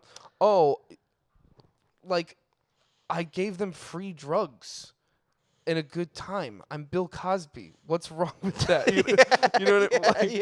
Yeah. Like I gave them Exactly drugs and a that. story, baby. Like I'm being nice, actually. Fucked up. You know, It is fucked up it's though. insane. Yeah, but it's real. And so, Brett, I do want to play clip 3-4, which this is just sort of an amalgamation of some guys Andrew Santino being one of them, talking shit about Austin. This is from this year after people are starting to realize, hey, Donald Trump isn't as awesome as we thought he is. What? Yeah. There's something about the place that I'm just not. The place you mean Austin? Yeah, the mothership Austin. That's all one. You just mean so you're talking about just this whole concept of Austin comedy? Yeah, Austin comedy. I didn't like the vibe at the mothership. I got in Didn't trouble suit for you? being in the green room. Apparently. Oh, you did? I got a security guard took me into the green room. Took you right out. And I was like, hello. And then apparently after I wasn't invited in. So apparently Joe was mad at me. It's the other comedians. What the fuck? You don't like it? It's very F word. It's that. Women are stupid. Women are unfunny. Women are. Yeah. So. Shout out, Steph. Yeah. Yeah. I mean, I don't know. I feel like it's one of those things where it's like I could have told you that. No, yeah. No, I'm just saying. I think she's funny, and I think I appreciate her fucking calling out the weird vibe. I do. That's what I mean. But at the same time, like, I do think that there's this thing. Casey and I talk about it a lot. There's this kind of like brand of women in comedy who are clearly just the women that like made a lot of compromises. You know, as far as like the people they socialize with, the spaces that they work in, the people, the management that they work under, the owners that they work with, you know, and that's just it. Like, it's the self-censorship thing a little bit. It's that same dilemma of like, am I complicit or would I be self-censoring if I didn't take these jobs or whatever? Right. But I do think like you get to a point where you're Whitney Cummings at the Riyadh Comedy Festival. Yeah. You're Whitney Cummings going to the comedy festival of the country where women aren't allowed to fucking like whatever. Drive. Yeah, exactly. They just got allowed to drive. You know, and so it just, there is like a lot to be said, I think, for the kind, and it's typically white women who like really do kind of like everything they can to appease the men in these spaces. And a lot of the times, like I said, it's that place of like, is it self-censorship or is it, and you got to take the paycheck, it's your job or whatever. Yeah. But I think it affects their act and their material, and it affects like everyone's credibility to work in certain spaces. No, it does. And so for her to like go there in the first place is a little bit like, yeah, I get it's your job, but like you said, I could have told you it wasn't going to be fun. Like, I'm a little weirded out by Joe Rogan being like big dicking her. You have to about the be green invited room. into She's the super green room. famous. Yeah. You know what I mean? Like, yeah, that's crazy. That's kind of weird. It is one of those things where it's like I couldn't have told you that was necessarily going to happen. Was weird. That is sort of expected him to surprising, try but to- like the attitude and the vibes and like that's all. the general sort of like shit that they're saying is unsurprising. There's a and- character in Conor O'Malley's last special, fake stand-up comedian. He's kind of an Austin type, and the character's name was General Arsler. It's pretty fucking on the nose. Dude, that's hilarious. I love Conor O'Malley. Yeah, shit is good. Stand-up solutions. So that was sort of like an example of, because the thing about these guys who are criticizing the Austin comedy scene and Joe Rogan is they're doing it from this perspective of like, you know, oh, well, like, I don't like the fact that they like suddenly got political or like whatever. And my whole problem with that is like, no, dude, it was always political. Yeah. Like having Jordan Peterson on your podcast since 2019 or 2018 or 2015, actually, I think was the first time. Jordan Peterson has been going on Joe Rogan's podcast for like 10 years, dude. Well, this is like that's all. It's always was political. And it comes so the back- idea that they just started doing this is bullshit. Right. Well, it also comes back to me to this thing we were talking about earlier about how people can't see politics as a force that affects their life. They see it as sports. They see it as media. Yes. They see it as something outside of Yes. themselves that they get to weigh in on, right? Yes. Like a reality show, right? Yeah. And they don't see the fact that whether or not you fucking like it, basically everything is political. You are betraying a belief with every action, with every word. Andrew Breitbart. You are betraying a belief or a value with your actions and words. You know what I mean? And if your actions and words are jokes against trans people, or talking to Jordan Peterson on your podcast for 10 years straight, or fucking opening a fucking comedy club specifically so people can say more heinous shit. Yeah. Those are all very, very political things to do. Right. They are supporting Yeah. regressive ideas, regressive fucking Yeah. language. You know, it's just and they are rewarding straight white male sensibilities. They are saying we need a safer space for straight white male sensibilities. Yeah. You Andrew know? Breitbart was a right-wing media mogul. And his whole belief, yeah, you're good. One of the things that he was notorious for, or like one of the beliefs and things that he notoriously expelled was that politics is downstream from culture.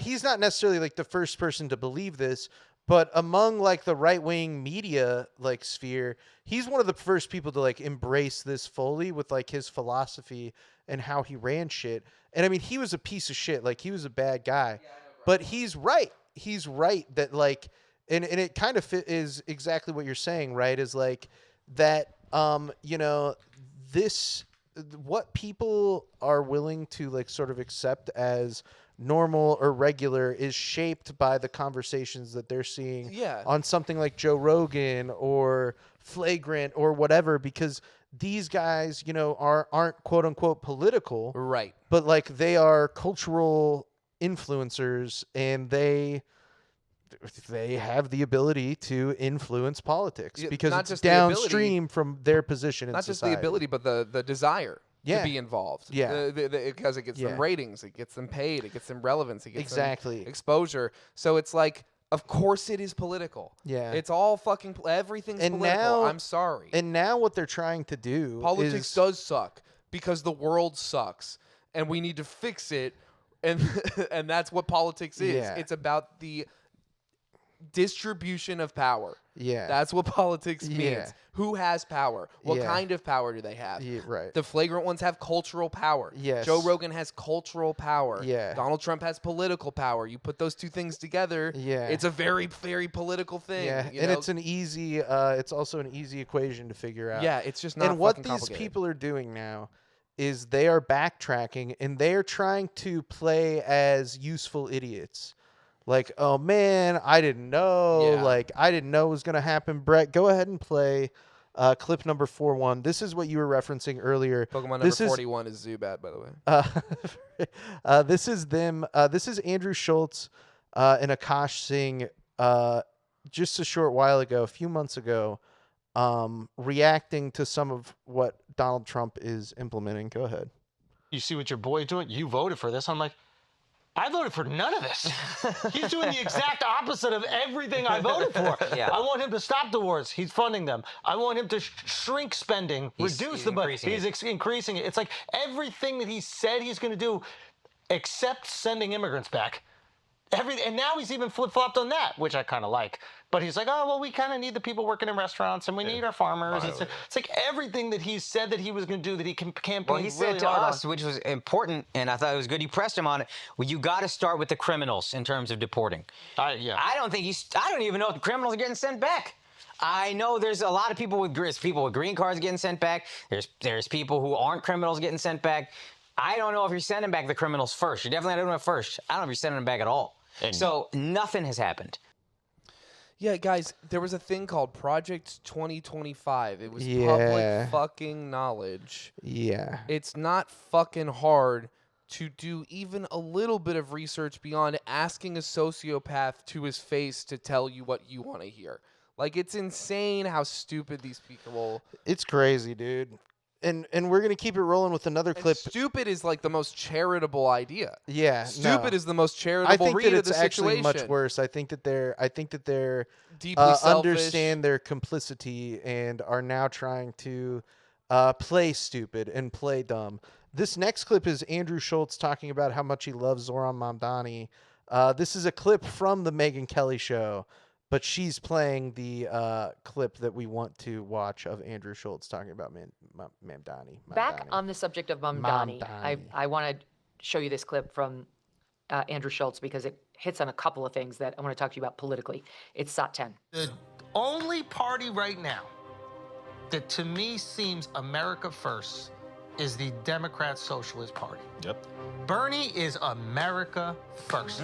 Mamdani and all his ideas that he will not be able to execute, and I frankly think many of them are not good ideas, but he is no doubt New York first. The policies seem to want to help people here. That's not what I care wrong. about. If MAGA wants to Dude, take this America it's- First thing back, they got to start looking out for America. And it doesn't seem like they're doing. He's it. not Lying wrong, to Americans is not America but First. what he doesn't There's know- one lie, which is Epstein did not have a blackmail ring on all these very influential people. And by saying that that didn't happen, you have to tell a lot of other little lies. Every one of them just pulls a little piece of thread away from the fabric. And we're starting to see right through it now, and it's just embarrassing. It's Go very ahead and interesting. pause it. We So don't have to he's- watch Megyn Kelly dissect this. But dude, it's when you know the America First thing about Bernie, the Yeah. Socialist Democrats. It's such a fucking little like kind of unintentional fucking tell of like, you know what, like they're still pro-imperialism. They still take AIPAC money. Like they still Yeah, fucking yeah, don't yeah, care what yeah, happens yeah. to Palestinian kids or fucking Yeah. kids in the Congo or any of that shit. But they want us to have health care. Like it's Yeah. like this weird thing where even like the best guys, you're still supporting empire. Like Yeah. it's not actually better. It's like Yeah. just you being like, but I want to get something out of this. Yeah, You know, no, it's exactly. fucking like, and like, I don't know. Which is like, yeah, vote for Zoran. Yeah. Vote for AFC. Vote for Bernie. Yeah, yeah, The yeah, alternatives yeah, are yeah. obviously worse. Yes. But it's still this weird like tell that they it's are a- only it's- doing it because they think that it is going to personally benefit them, and that there isn't actually, like, I think that what makes me have a leftist sort of ideology when it comes to politics is like my desire for like people to have like justice and equity and like and to end and freedom. I want to end violence. Yeah, and like, And and I I want- think that that's encompassed. I want to in end the American those sorts of militarization values of the world. No, precisely. Yeah. I think that stuff is like, for me, like my reasons for wanting those things to end is because I believe in something like justice. Yeah. Whereas Andrew Schultz just wants to be personally enriched He just- by the well, person he votes for. Beyond that, I think that what most Americans want,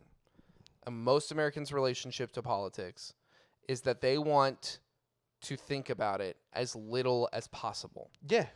So the worse Yeah. shit is, the more they have to think about it. Right. And so they just vote for whatever thing they think will like shut the fuck up. Yeah. You know what I mean? A little Yeah. bit. Like Yeah. and or be just different from the thing that hasn't shut the fuck up. Yeah.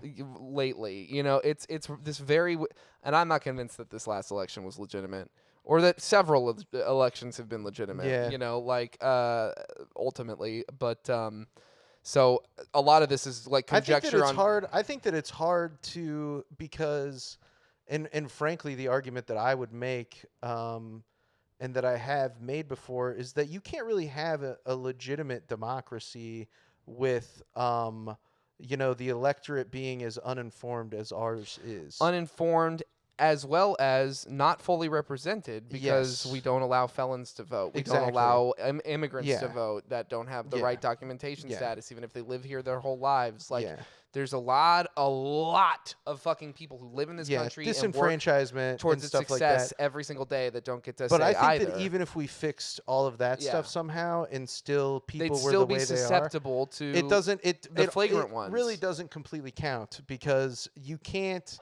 If you're just if people are just making decisions based off of, lies that they're being, podcast. based off of like lies that are being presented to them, because the same people who are putting on this podcast or funding this network television show or whatever are the same people who are donating millions of dollars to these political campaigns to influence their policies and stuff like that. You can't trust any of it. No. Like, you can't trust any of it. And so that it's was like, what Citizens United was. If you Yeah. were alive It made it in possible. 2012, if you remember hearing Citizens United and or like I think it was 2009 actually that it happened, and you weren't sure what it was then, what it was really on a literal level was it put all of our politicians out for sale.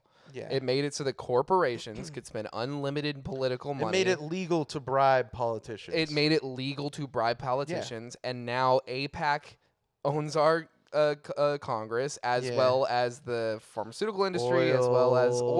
oil, as well and they already did. There was already a lot of legal Yeah, ways to do yeah, bribery. yeah, there was yeah. tons of legal ways Yeah, to do yeah, yeah, bribery, yeah, but we yeah. just made it like That decision made it so that it was just done Just like, deal. why don't we just cut out the middleman? Yeah, literally. It's like Yeah. bribery is now it's totally legal.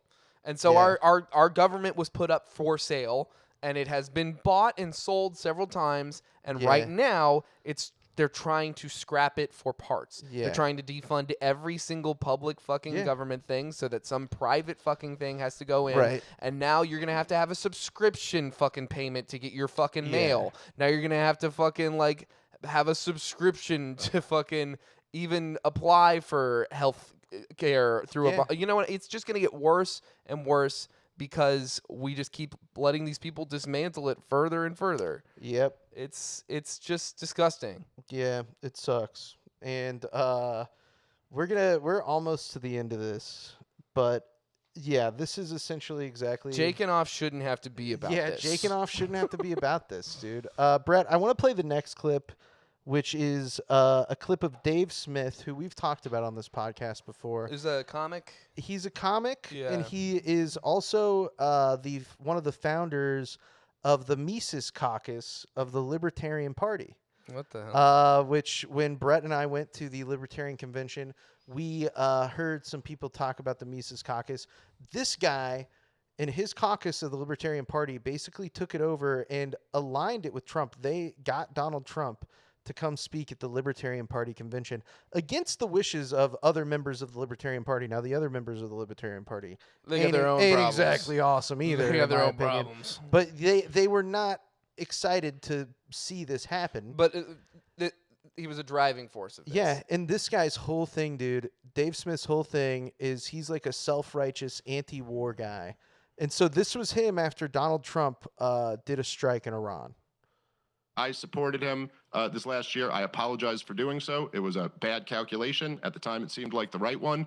But he should be impeached and removed for this one, and not on some like not on some ridiculous Nancy Pelosi. Of course, the Congress will never do it because they're all a bunch of corrupt hacks. This is the one But thing they support. This is like Donald Trump should be impeached and removed for this. All of his supporters should turn on him. It's the absolute betrayal of everything that he ran and campaigned on and everything that he stood for. And I will say, despite the fact that, Donald Trump supporters have been labeled like a cult following, and that certainly is true for a percentage of his supporters, he is going to lose his coalition over this. I know I don't just speak for myself when I say there are a lot of us who simply will not go along with this. So it's just a devastating mistake. By the way, on top of that, he's also going to lose the deportation fight because of this. Because right now he needed all the political capital he could have to turn that, you got a majority support for deportations, but the minority is very mobilized and they're out and they're protesting all around the country. He needed all of his political capital for that move. So here's what we got. The neocons win.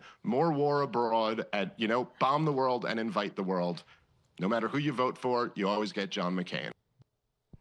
Dude, he fucking killed the Iranian general. I know. Like, it's crazy. It's like we did this already. It's like Yeah. you're fucking. It's like COVID gave everyone fucking like diet Alzheimer's. Like it's fucking crazy how stupid people have gotten since we've come out of the pandemic Yeah. about fucking Trump specifically. It's like, do you not fucking remember how bad it was?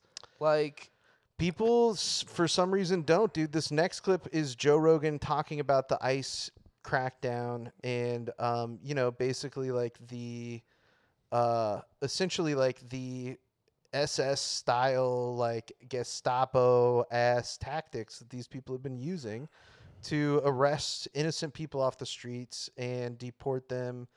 And this is a clip of Joe Rogan talking about it. And, they call it in this clip, they say he's turning on Trump. Deport is a really flowery word to use for either like sex traffic or intern or send to a country that they've literally never been to or have no like attachment to. It's like it's a really flowery word for like what's happening to these fucking people. Yeah, it doesn't. I don't think that it. There's not like I've been like contesting with language more lately when Yeah. it comes to these conversations. I think because with this, it doesn't invoke the horror. Yeah, the horror and deport the, just sounds like a word you've heard on the news. It sounds your like a whole legal life. term. And it sounds like something that you get served a paper and you got to go. Well, "Whoa." because for a while it was like that. Yeah, Yeah, exactly. Like, that's how it works. And that's not what is going on anymore. These people are being brutally attacked, and often, yeah. like, I think they're being 2/3 of the people that were at Alligator Alcatraz are missing, right? 1,200 fucking people. So that's death or sex trafficking. Yeah. It's one or the other.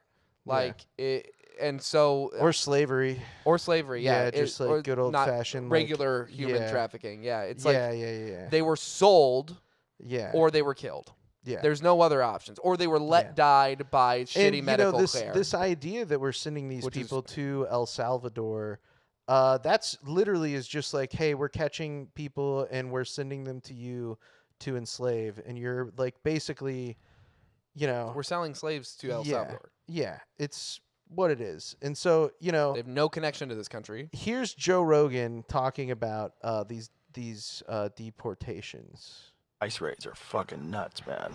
Watching this protest on television, it's like. Do you think the raids are nuts? All of it's yeah. nuts. I think both sides are taking it a little too hard. Well, what?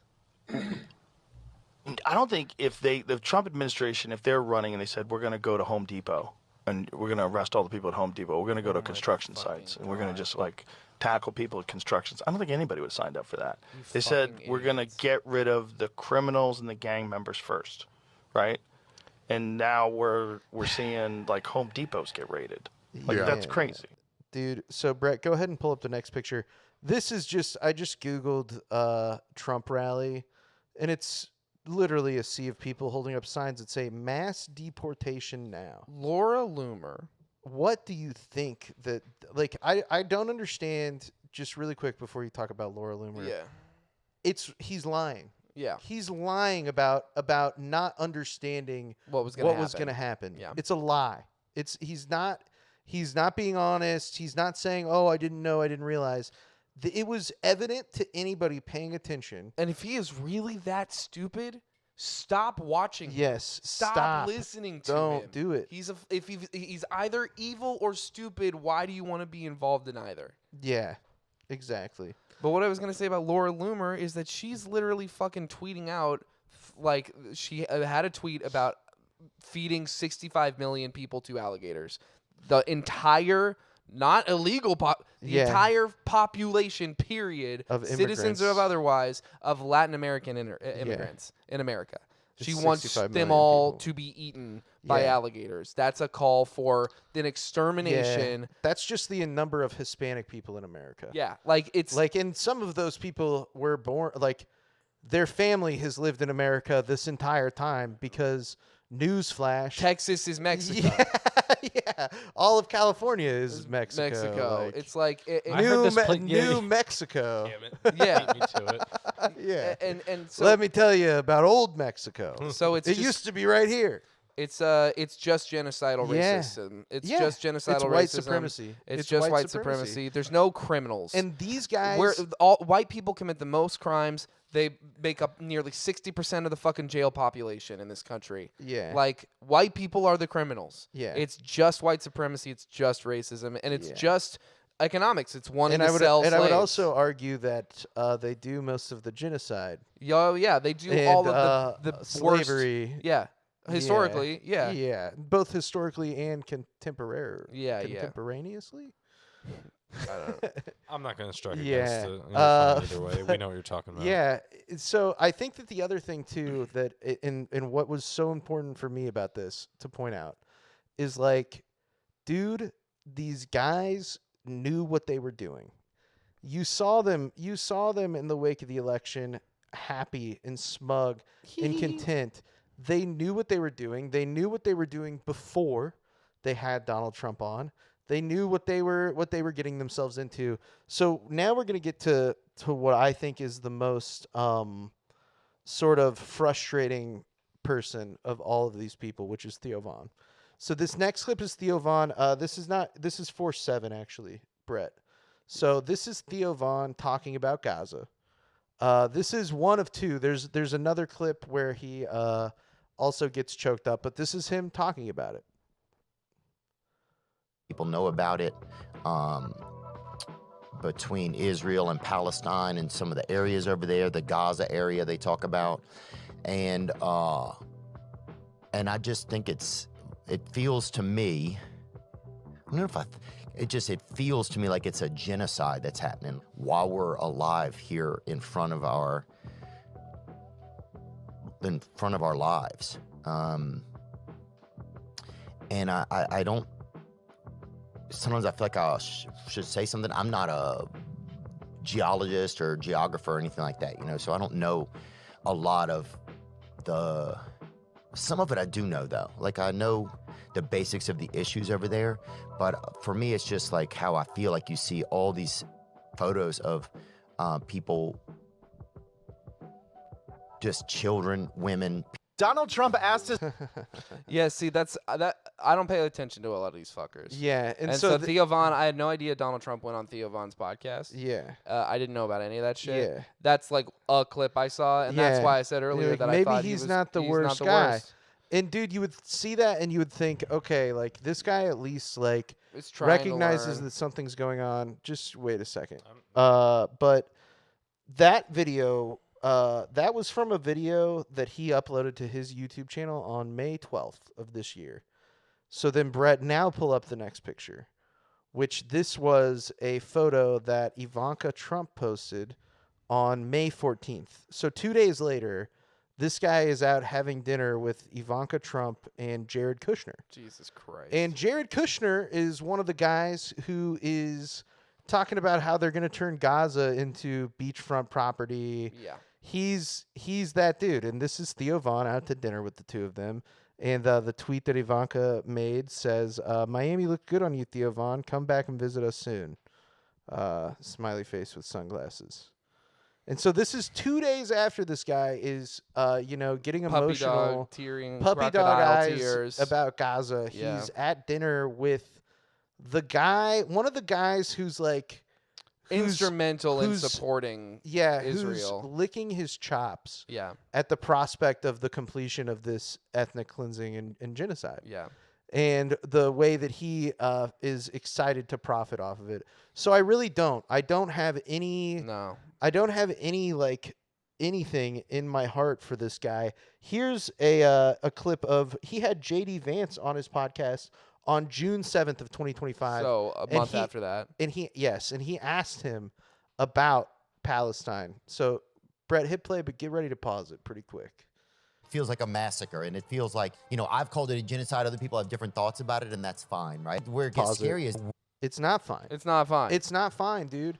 And you know what? To equivocate it's especially not fine for the vice president of the United States. You're not just talking to some guy at a bar who you might be trying to convince to see something differently. Right. Like this is somebody who is an instrument, a heartbeat of this. away from nuclear bomb control. Yeah, like this is not just some dude. This is the vice president of the United States. It's not fine.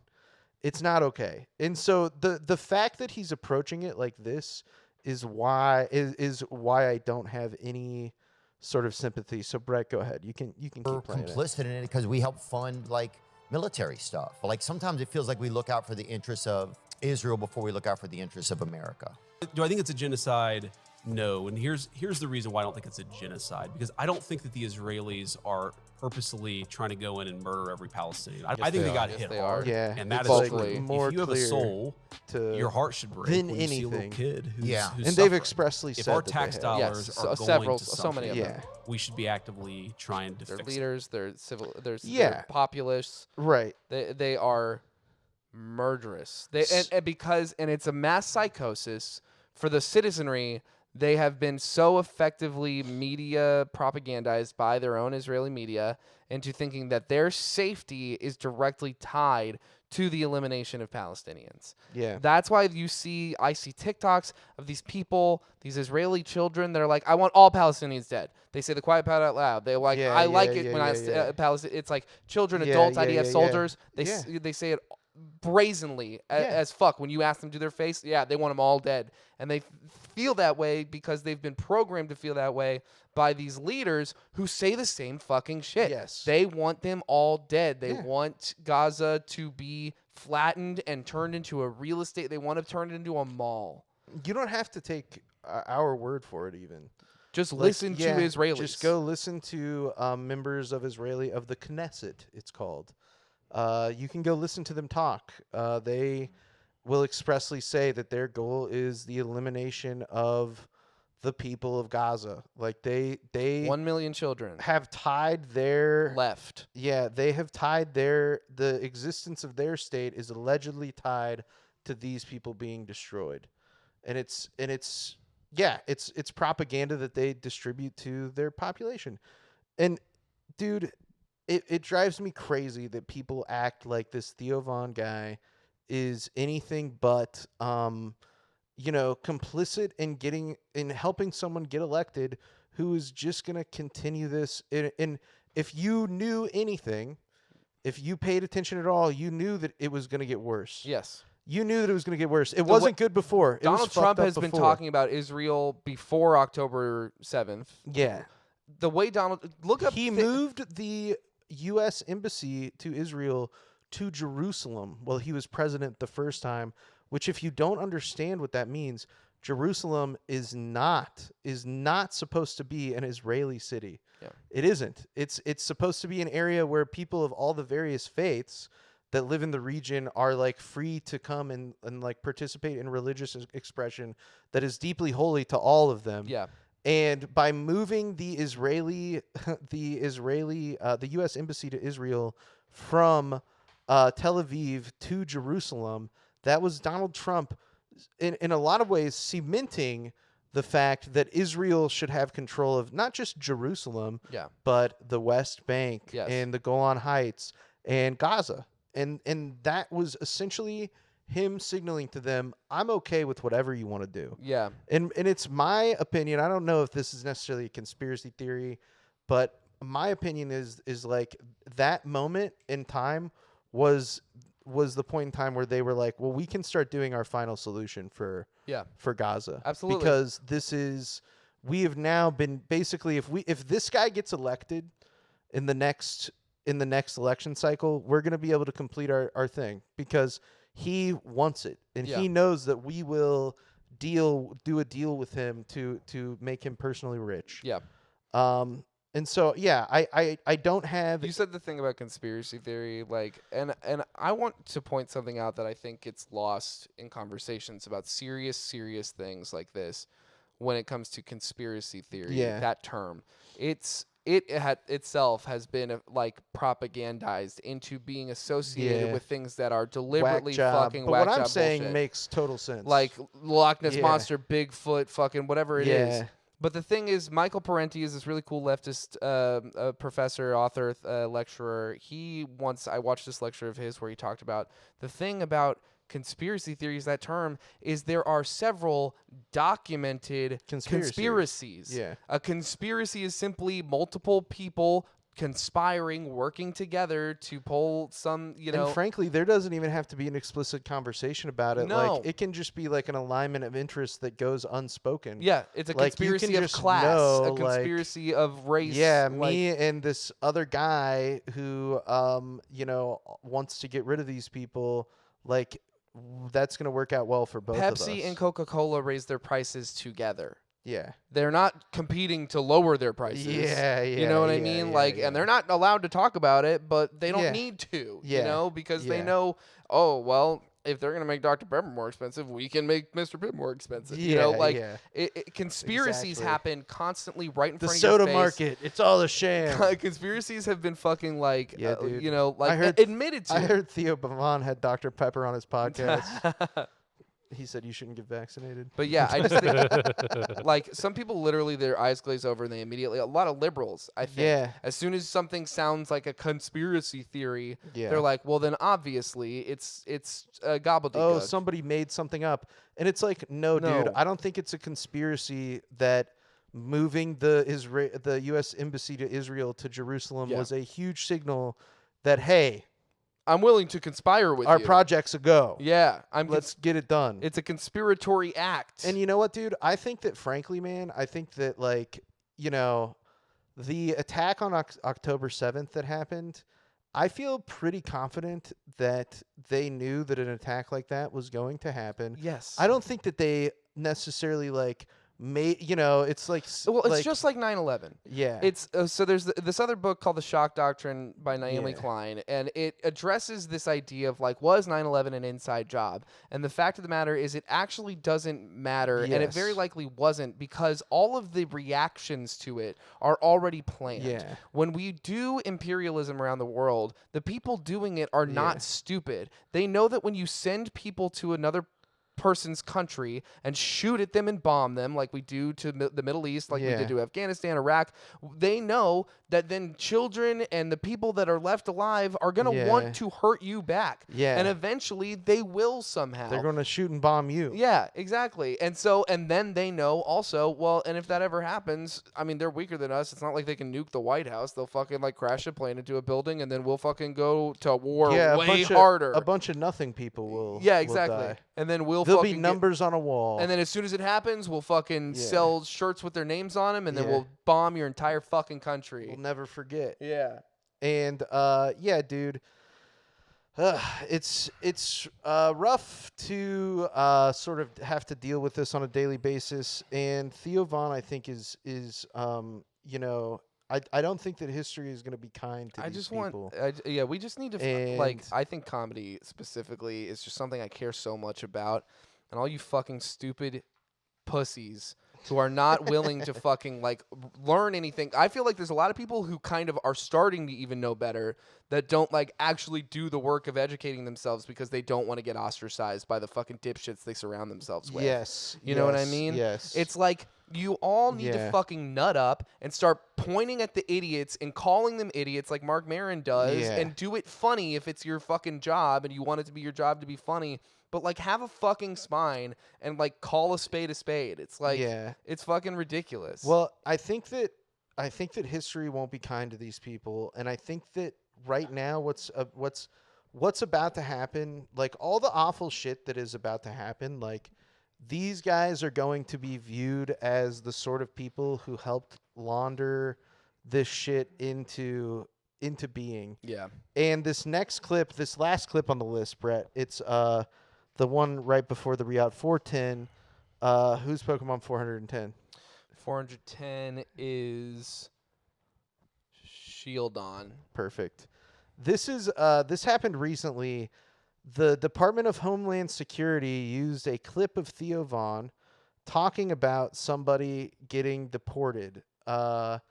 And I don't know exactly the context of this video. He didn't. Yeah, you nailed it. I believed you. We didn't even have to look it up. Sorry. Give him money. But he. I don't know the context of this clip that they took it, but it wasn't for this. They ripped it from somewhere else and put it into what essentially is like a little propaganda reel that they made. Yeah. So here it is. Heard you got deported, dude.